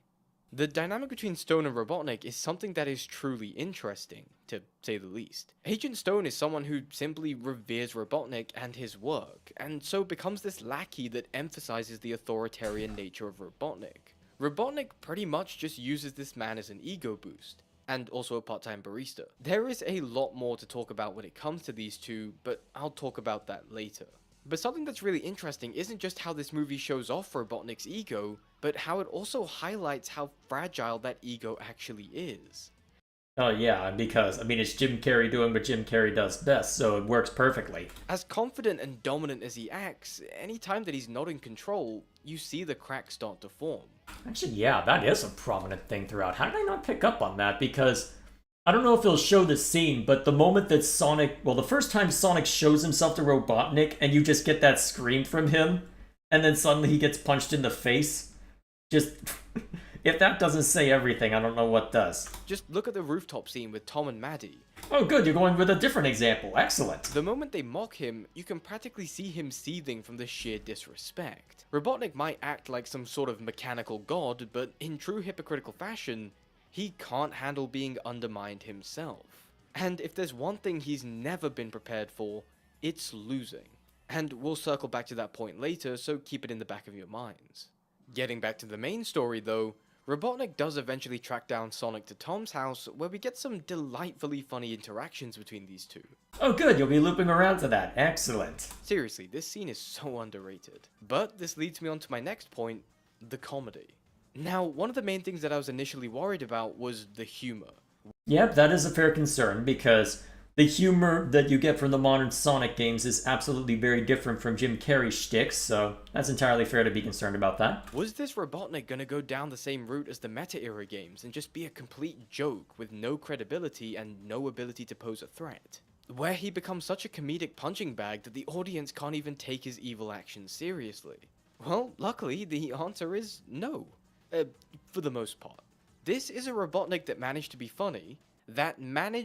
funny, whilst also posing a threat to the main characters. The best incarnations of Robotnik are the ones that strike that balance between the seriousness and the silliness. Look no further than Adventure 2, which is what I believe to be the best written Robotnik. Obligatory Maria. Boom! Okay, sorry, that was a fan dub to be fair, but still. He's a villain to be taken seriously, but he does have that slight humorous edge around his character that never overstayed its welcome. And while this movie does have a much bigger focus on the comedic side than something like Adventure 2, it still works fairly well, especially thanks to the sheer charisma of Jim Carrey and the actually competent writing. Despite all the jokes and exaggerated behavior, Robotnik genuinely posed a threat to the main characters. As we see, yeah, because once that he's able to tap into Sonic's power in order to keep up with him, suddenly, oh crap, the game has changed. I need to be careful now. This wasn't just some eccentric, bumbling goofball. His actions had weight.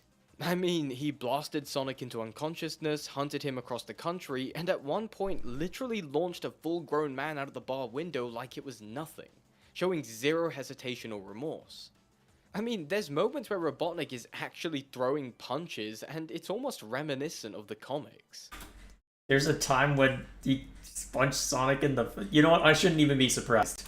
Even the little things, like him telling Tom to keep the body fresh after he thought he killed Sonic, just help to emphasize that... Or even the fact that he casually threatened the mayor in the beginning without a care in the world.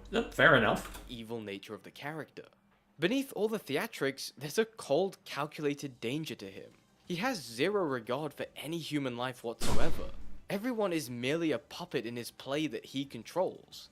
It's almost like the humor of the character serves as a way of juxtaposing his evil, putting you at ease and serving as a way of distracting you of the evil that he's actually capable of.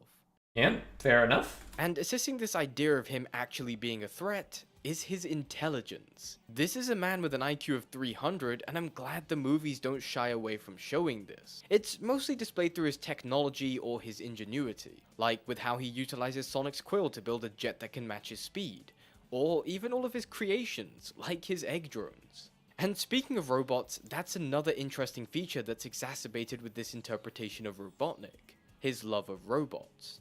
Well, yeah, I mean, that's something that you have to emphasize if you're going to call him Robotnik, so fair enough. He believes them to be better than humans in every way, and there are several points across the movies where he even outright pretends to act like a robot. But why does he love them so much? I mean, he says as much, the fact that they do what they're told, right? Well, we learned during this interaction with Tom that he's actually an orphan. And so he probably feels like the world and its people chose to abandon him. But the robots that he builds, they have no free will. They do as they're told, and so they never let him down the way he feels that humanity has. This is Alright, so tapping it into one of the wider themes. Cool. Good. Well, tapping into what we're told. Nice. Good analysis. a fantastic explanation for his love of robots and something that would be explored in far greater depth in the third movie. In fact, there's this great behind-the-scenes clip with Jim Carrey that I've shown before, but I think it expertly captures Robotnik's headspace when it comes to all this.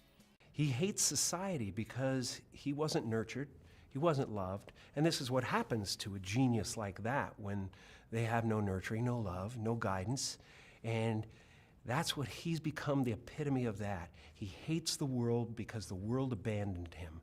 And I see him as somebody who wants to be the warden of a mechanized prison that captures the consciousness of the world. The story Fair enough. Yeah, and you can tell that Carrey enjoyed doing this with how he's talking about it. then leads to Robotnik hunting Sonic down, eventually resulting in a climactic showdown between the two, ultimately leading to Robotnik's defeat, where he's sent to the Mushroom Planet. And it's here where we really get to see his character evolve, especially thanks to the post-credits scene teasing us with what's to come. Oh yeah, that post-credits scene was very much letting me know, okay, we're in good hands. As soon as I see the mustaches change to more of the classic video game look, okay, you see exactly what they're doing. Alright, I'm on board. Let's hope the second one's just as good. And honestly, they handled Knuckles perfectly, so I was happy. But yeah, that's Robotnik in the first film, and in my opinion, it's a fantastic interpretation of the character. He carries the core traits well, but, like I said, has his own charm and differences to really stand out from other takes of the character. Oh, but it only gets crazier from here. Yep. I knew you'd come back, sir. You never stopped steaming your Austrian goat's milk. Immediately, Sonic 2 gets off to a great start. We see Robotnik on this mushroom planet looking extraordinarily disheveled, now with his iconic bald head and bushy mustache. Yeah, the mustache is an extension of his ego, you know? And I wanted it even bigger. I was arguing, go bigger, go even bigger than that. God. Yep, you are a national treasure. I love this man. Yep. He's built this insane Rube Goldberg mushroom latte machine, complete with a little Sonic getting squashed. I'd forgotten about that part. Not only that, how did he get the... You know what? I'm not going to question it. You know what? I'm not going to question it. Now is not the time. But Robotnik is talking to a stone called Agent Stone. Yeah, safe to say that his isolation on this planet has caused him to become, what's the phrase? Oh yeah, absolutely batshit insane. But that isn't the only cause of his growing insanity. It's also his obsession, particularly his obsession with Sonic. In the first movie, he started off as this government agent, where finding and neutralizing Sonic was simply just another job to him.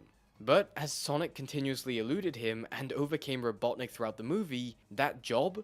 I just realized, yeah, tapping into what he said earlier, there's that small flinch just instinctively recoiling when things aren't going well. Huh. That just exuded everywhere, didn't it? Becomes an obsession. He now has to catch Sonic to prove his superiority. Remember back when I mentioned that Robotnik hates the idea of losing? Well, I wasn't kidding. Robotnik doesn't see his defeat at the hands of Sonic as a loss, but rather a minor setback that he will correct. Again, it's that ego, that hubris. This leads to Robotnik utilizing a bunch of scrap metal alongside Sonic's quill to create a giant beacon that emanates across space. This, plus the Rube Goldberg machine, once again highlight that intellect of Robotnik. And further emphasizing this is the fact that he was able to put it all together whilst being stranded on an unknown planet for about 8 months. Hell, the fact that he survived is a goddamn feat in of itself. Anyways, the beacon leads to some odd alien creatures showing up that Robotnik promptly deals with using a bunch of traps that he laid.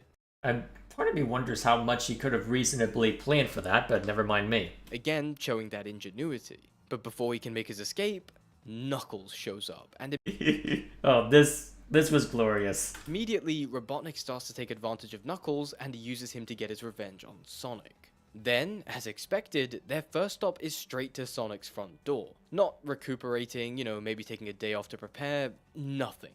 Straight there because of his obsession to beat Sonic.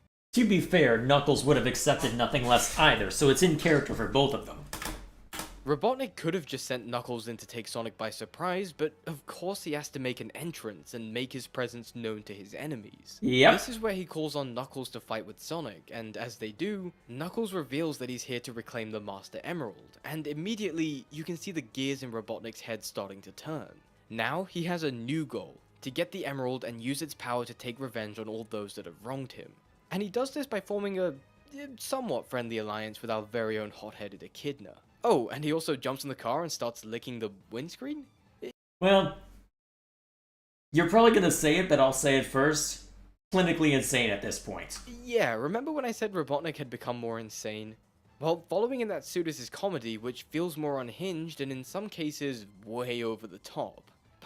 But he was stranded on his own for a while and became obsessive, so you don't think to question it all that much. Personally, I prefer the more controlled humor of the first film compared to this more outlandish humor, but it can still be seriously funny. The only thing that I can never forgive though is that no. Sonic doing it is cringe, but understandable. Robotnik doing it is just cringe. Robotnik flossed. That's despicable. But the great thing about this humor is that it works with the character. Yep. Because there's an explanation for it, and it functions as a tool to see how his isolation on the Mushroom Planet, alongside his obsession for Sonic, has truly affected him. The nature of his comedy is shifting as the character changes. It's not like the 2010s where the comedy is turned up to 11 with no reason or explanation whatsoever. But yeah, Robotnik and Knuckles team up in a race against Sonic and Tails for the Master Emerald, ultimately leading to them discovering this island resembling Labyrinth Zone that contained the Emerald. And as Sonic and Knuckles are distracted fighting each other, Robotnik swoops in and steals the Emerald for himself. Now, this is one of the plotting issues, because if Sonic really wanted to prevent this, while Robotnik was just rambling and going, ha, ha, ha, Knuckles, I fooled you, he probably could have run up and grabbed it. But, well, that is, again, plotting issues. But that's one of the few that arguably affect the characters, though Sonic could be in just as much shock as anything else, or arguably injured, given that he just was fighting with Knuckles. Probably would have been better to show him more explicitly injured or off balance, to avoid that being an issue from a writing standpoint. Not before monologuing to Knuckles. Yeah, the monologuing lasted a little too long. Knuckles or Sonic should have started running up there. Actually, that could have been a fun comedic moment where they start to run up there, and then Robotnik has to go, oh shit, activate it. Okay, we're good. That could have been a neat moment. He tells him that it was naive for him to think that they were actually friends and berates him for being so idiotic. Again, he has to feel superior to those around him. All he had to do was take the Emerald, but he has to rub it all in for Knuckles. Yeah, it's in character, but the problem is that Knuckles or Sonic wouldn't have stood by. They should have started running after it, realizing that the tables have turned. Oh crap, act now. Knuckles, you could argue, freezing. Sonic shouldn't have. Knuckles believed that they were genuinely friends, but of course, to Robotnik, anything that isn't a subservient robot is simply a means to an end for him. Hell, we get to see this earlier with Agent Stone, who was the one who kept all of Robotnik's stuff at the ready, believing that he would return. He provided them with a base of operations in the form of the Mean Bean Cafe, nice touch. Is that really the name of it? Huh. Yeah, nice touch. And even made him a latte with steamed Austrian goat milk. Stone would do anything for Robotnik and is obsessed with him. And in some cases, maybe a bit too obsessed. But Robotnik doesn't give two shits about him. For example, when he and Knuckles were heading off to Siberia, Knuckles asks if they were gonna take Stone with them, but Robotnik insists that they leave him behind. Knuckles even tells him that this action is dishonorable, but Robotnik doesn't care. This is how he rolls. Stone is just another worthless puppet to him, someone to take advantage of, much like he did with Knuckles. And now, with the power of the Emerald, Robotnik heads back to Green Hills where he's confronted by the military, and his response to their threats is to use the Emerald's power to build his greatest robot yet. I haven't actually taken the time to discuss it yet, but I do want to talk about the designs of his robots. I don't like them all that much. They look... Well, given how varied they are in the video games, that's a fair take. I'd be curious to see what argument you would have, though. Very plain and generic, which doesn't scream Robotnik at all. Yeah, that's fair. Like I said, this man is a narcissist, and in almost every interpretation of the character, his robots echo this. I mean, just look at the robot designs from Sonic Heroes and then compare them to the movies. Yeah, you could argue that they simplified things a little too much, or maybe lean too much into an egg aesthetic by making them a bit too clean. I wouldn't have cared too much if the designs had evolved as the movies went on, but aside from adding some buzz bombers and the giant crab, there really is no evolution, which I thought was a huge missed opportunity. But where there was no missed opportunity was with this bad boy. Oh yeah, once he has the Master Emerald and goes overboard, I mean, at that point, I think that might be the distinction, because in a lot of the boss fight robots that we think of, he's directly in control of it, and because of that, well, it is very much a matter of him basically treating it as his personal throne, where it's got to look like him, emulate him, and be the ultimate version of him in that sense. So, given that that's the case for a lot of the boss fight robots especially, that's probably why this one in particular stands out to you, because this is basically just the Sonic 2 boss fight. Well, final boss anyway.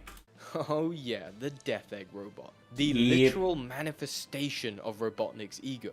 You see, the Emerald turns your thoughts into reality, and so it makes sense that his thoughts would be of a giant robot of destruction with that signature Robotnik look.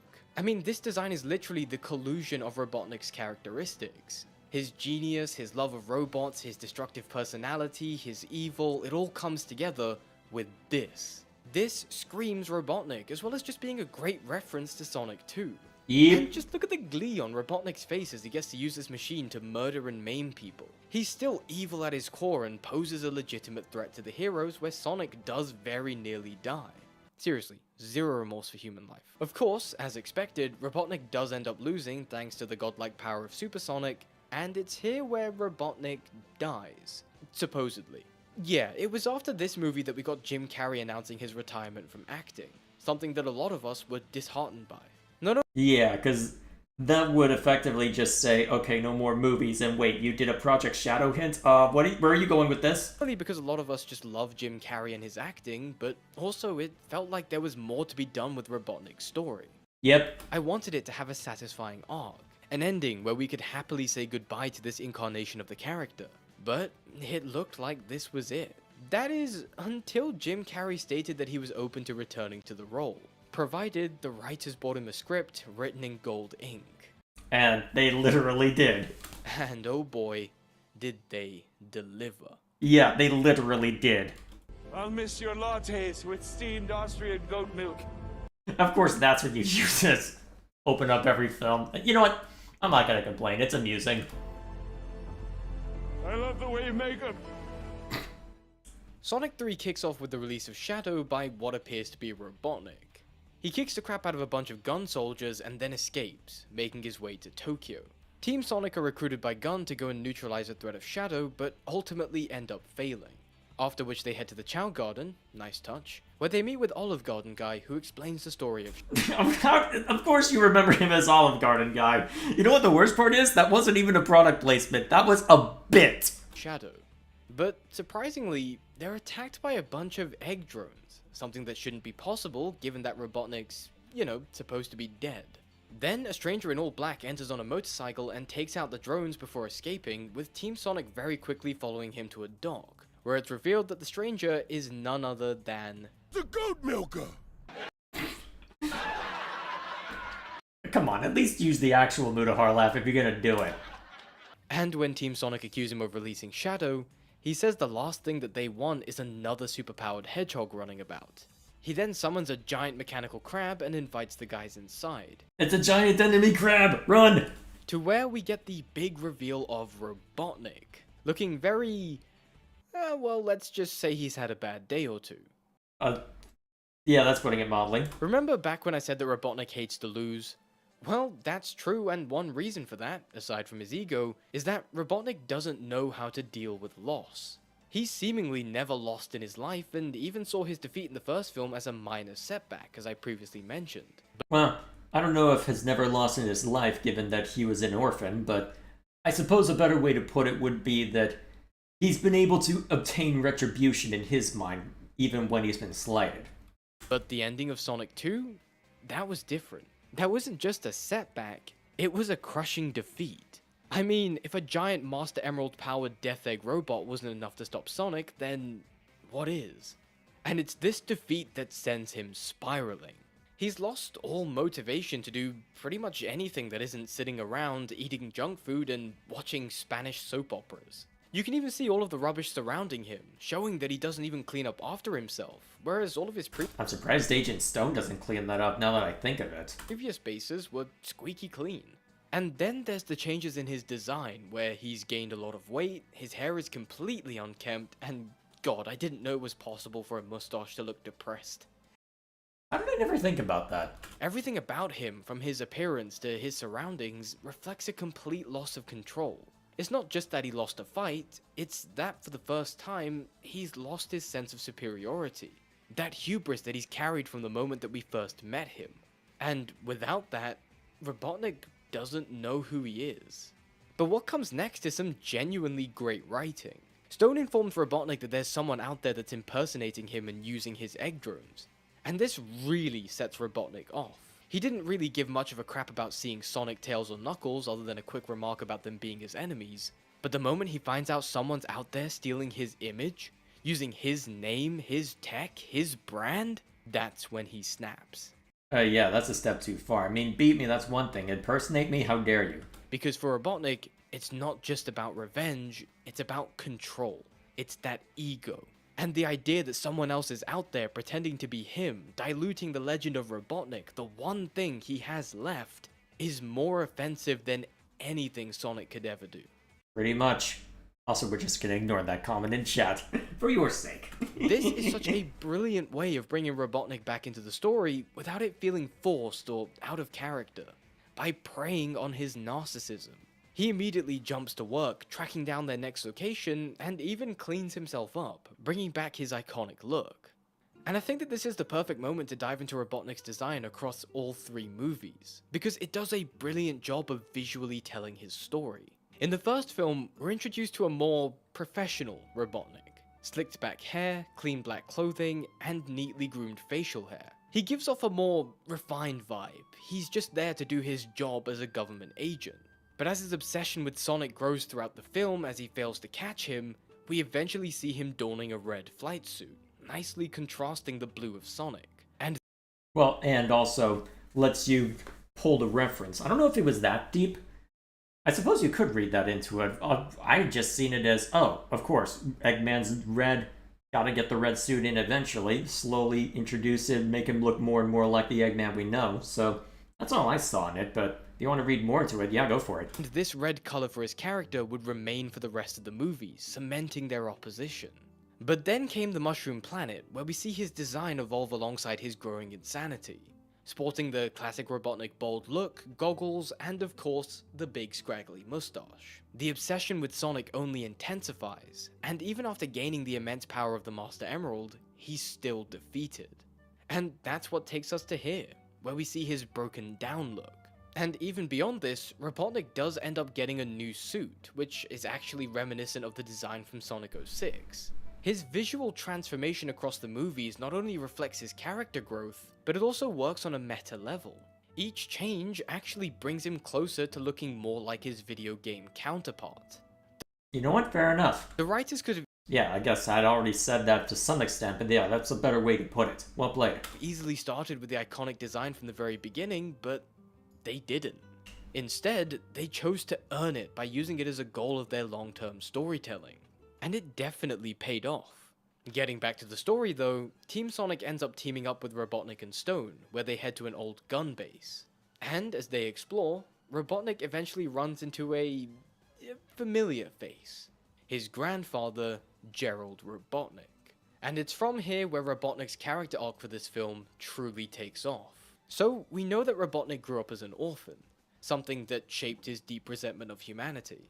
And with no real human connections, robots became his primary attachment. I mean, just look at how he treats his robots in this scene alone. But then you look to the fact that, oh, Gerald is actually still alive.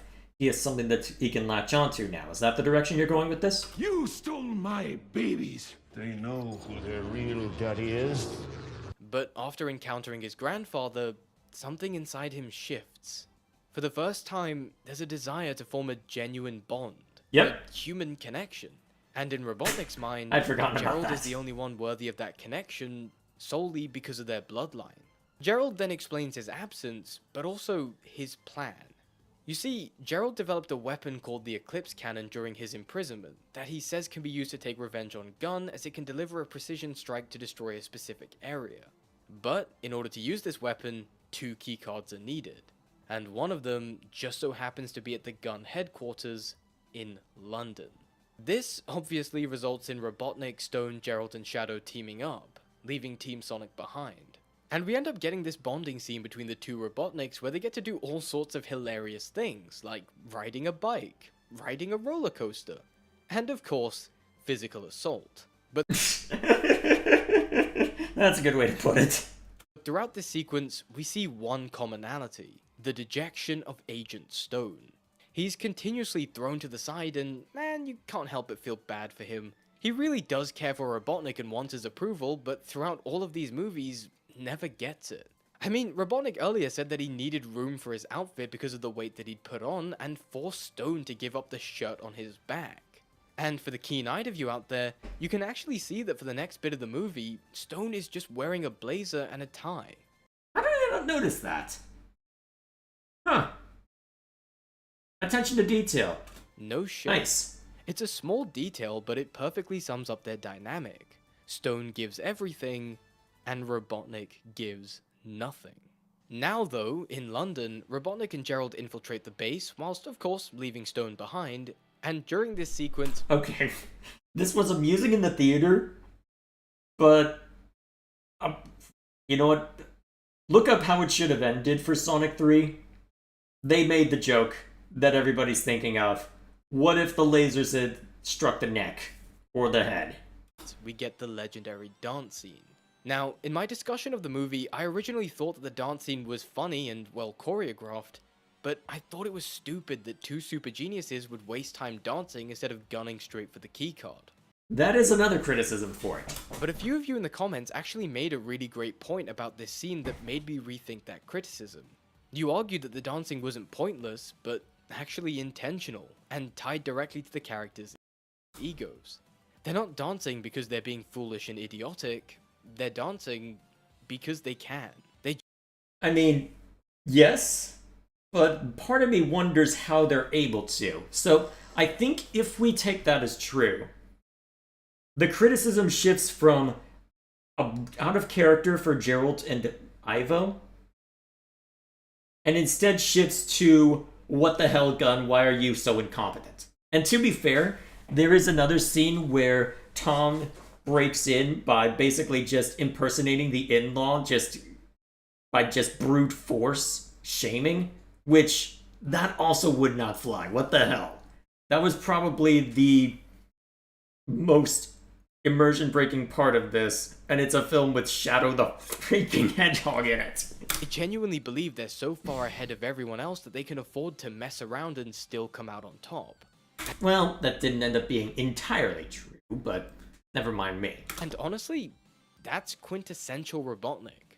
Plus, we already know that Robotnik has a soft spot for dancing, as we saw back in the first movie, so it tracks with his character. So yeah, credit where credit's due, good job comment section. See, I do read your comments. Yeah, that just shifts the criticism from Robotniks are being dumb to Gun are moron. There is eventually a confrontation between Team Sonic, the Robotniks, and Gun, but the Robotniks end up on top thanks to Shadow retrieving the stolen keycard from Tom. Yeah, which means that if they hadn't dawdled, they wouldn't necessarily need Shadow to bail them out. That is still a criticism. Gerald then uses this to launch... Well, let me put it this way. Just because, well, it is a criticism of them that they should have acted sooner, though if it is in character, that's not necessarily a problem, from a writing standpoint. The Eclipse Cannon taking us into the final act of this film, and the climax of Robotnik's character arc. Whilst aboard the cannon, Shadow begins to power it up as both Robotniks look over the Earth, and it's here where we get Gerald revealing his true plan. To use the Eclipse Cannon to destroy the entire planet and kill everyone, including themselves. Robotnik is understandably confused, saying that they can't annihilate the Earth, that working together, they can rule it. But Gerald simply tells him that humanity is a failed experiment, that if anybody should know that, it's Robotnik. How all his life he's been alone, rejected by society, how nobody cares for him. And when Robotnik tells Gerald that they have each other now, that they're a family, Gerald simply replies with the coldest line in the film. Oh, Ivo. You're no Maria. Yeah.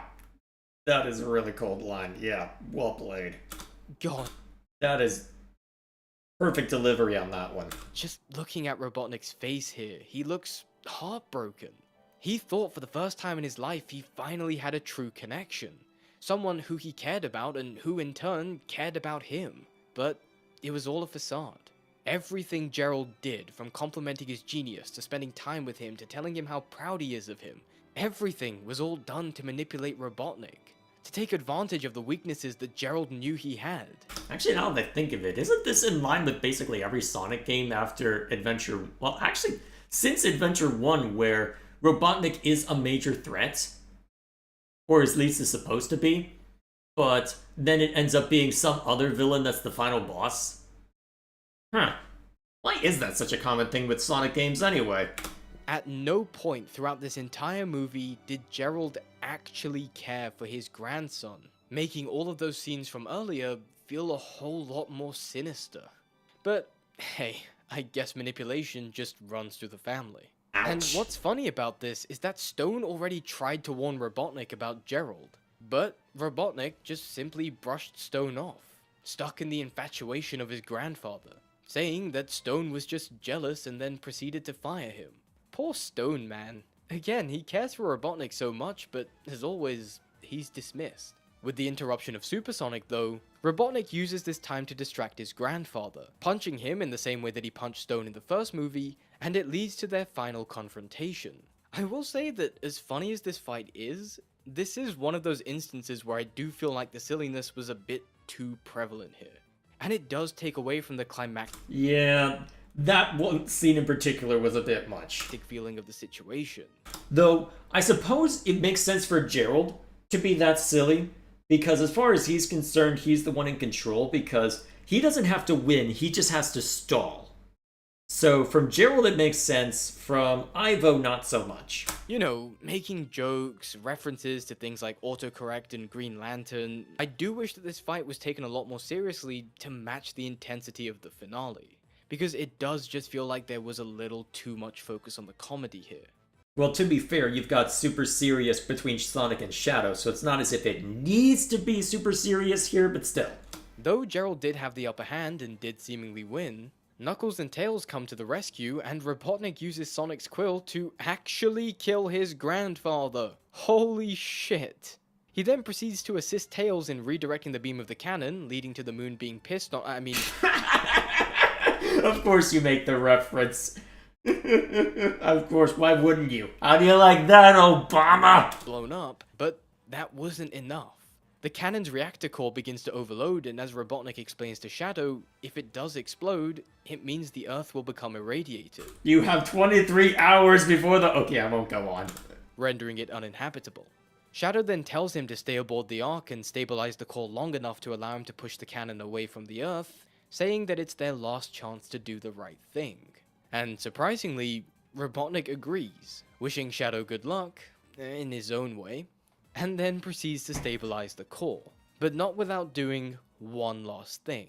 I've come to make an announcement. Shadow the Hedgehog is a wait, wrong script. He uses a small camera drone to start a live stream back down to Earth, and dedicates it to one very special henchman, that being Agent Stone.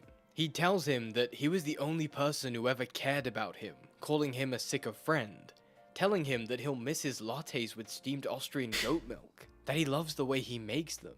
Agent Stone gets a full view of this, and man, Lee kills it here. You can see the pain and sadness on his face, yet the joy of his acceptance. After all these years of loyalty and sacrifice, Stone is finally recognized, not just as a henchman, but as a friend.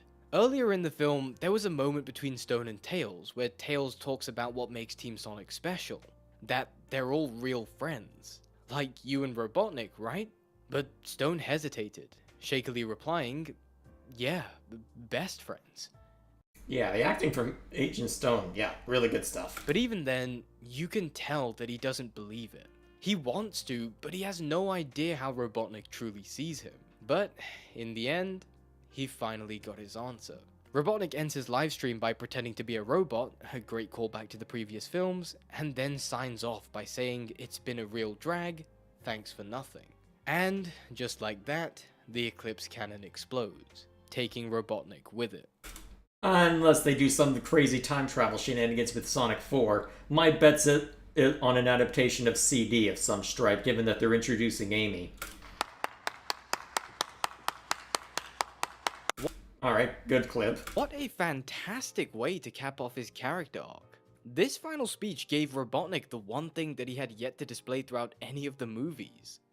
Humanity. Actually kind of fitting in a way, given that Adventure 2 was another crucial aspect of the character. If you've got 2 hours to spend, there's a video by, I'm not sure how to pronounce the name, Alistair Hakon, I think is how you pronounce it, going over Shadow the Hedgehog in general, going through his iterations in Adventure 2, and didn't do much from Heroes, but there's not much to dissect there, looking at the iterations of the character, and fascinating stuff on that count. Yes, he's technically a human. I'm trying to remember why I brought that up, but either way. Yet he was also somehow the most inhumane character. Oh, right, I remember now, because in Adventure 2, one of the things that he noted, even if it wasn't explicitly about Shadow, was that there's a moment of reflection in the as the credits are rolling with Eggman, where he sat there going, hang on, I really respected my grandfather, why would he want to just destroy everything?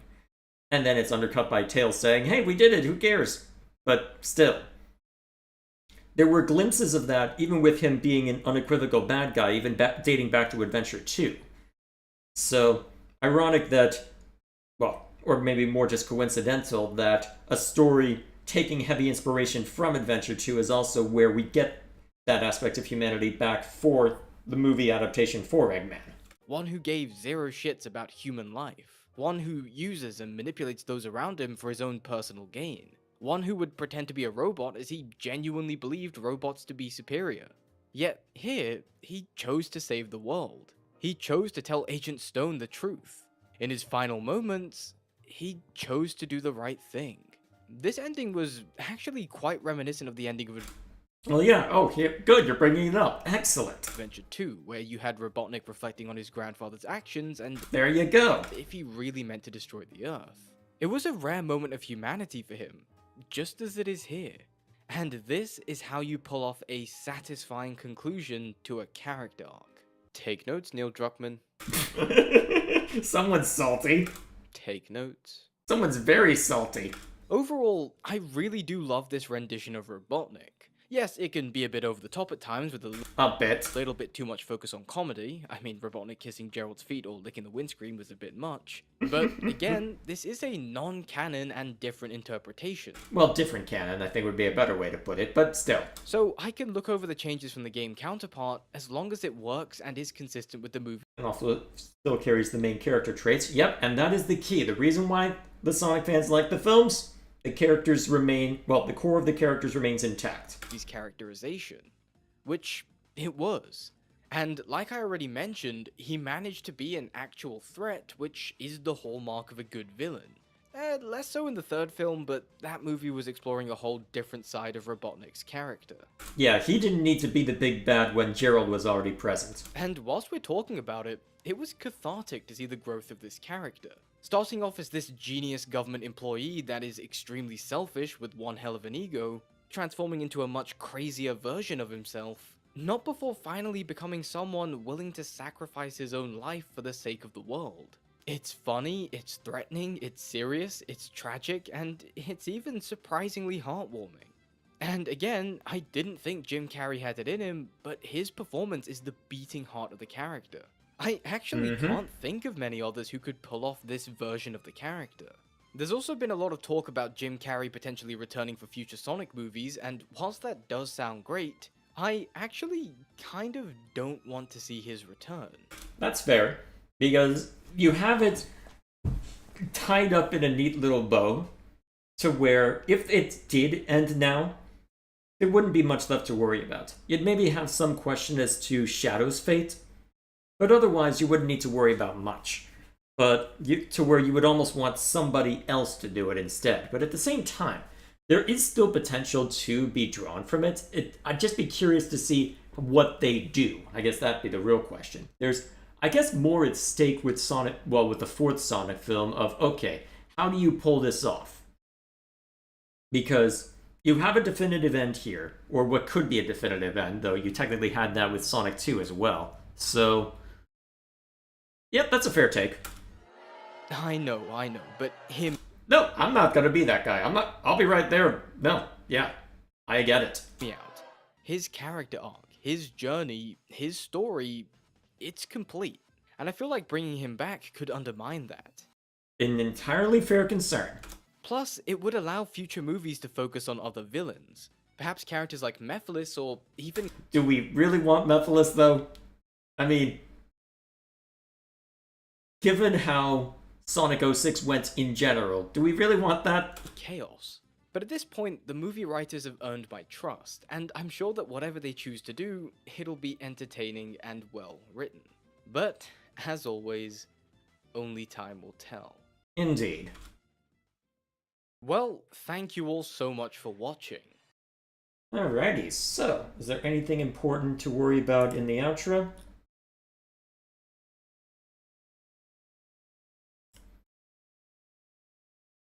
Let's see.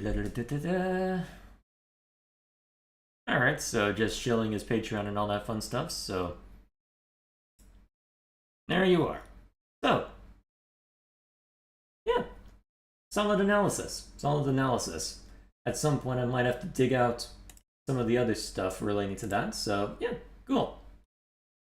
Alrighty, I think that's where we'll go ahead and call it then. Let's see, is there anything else I need to worry about? Let's see, what's the chat been up to? Just Lou making fun of me, huh? Fair enough. Alrighty, so we'll go ahead and leave it there. That should be enough of rambling for one day. I don't need to thrash my voice too much. I've got retakes to do for a review channel video in the morning. So, speaking of which, what is the plan then? So, originally, my plan for the next few weeks was to keep going through Deltarune, because, hey, chapters 3 and 4 for that came out about, 2 months ago at this point? Around there? So, it made sense for me to keep going with that, eventually check it out since that I finally had an opening in my schedule. And then, just 2 days ago, well, turns out the Silk Song is real, boys. So, that's probably the best way to put it. And that has thrown a grenade into my plans for the Unscripted channel, though it could end up working out for the best in the long run. Because I'd created a channel that I called the Game Dungeon, explicitly for games like Silk Song, so I could just spam live streams without just going overboard here. But contingent on that was the idea that I could just spend the time focused exclusively on just getting through a game, which, as of right now, I've got something that's a little more time sensitive for the review channel I'm working on, for a video that, in order for it to be useful for the people I'm aiming it at, it needs to be out before October. And because of that, I'm deep in the weeds on that. Let's see, where am I at for audio editing? Let's see. According to my notes, let's see. Yeah, I've still got a little over 3 hours of audio I need to look over. Well, this is raw audio, to be fair. The final video will end up being about an hour with where the script is at. So, I've gotten through, what? A fourth of the recording sessions I've done?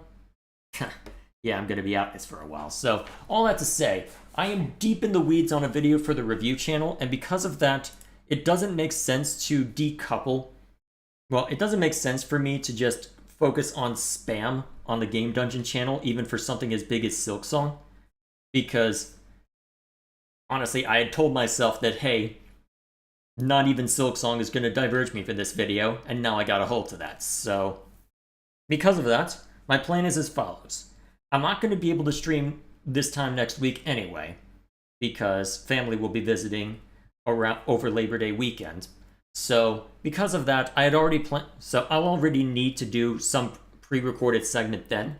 I've got a couple of ideas on what I could do, but I'm not entirely sure which one I want to go with yet.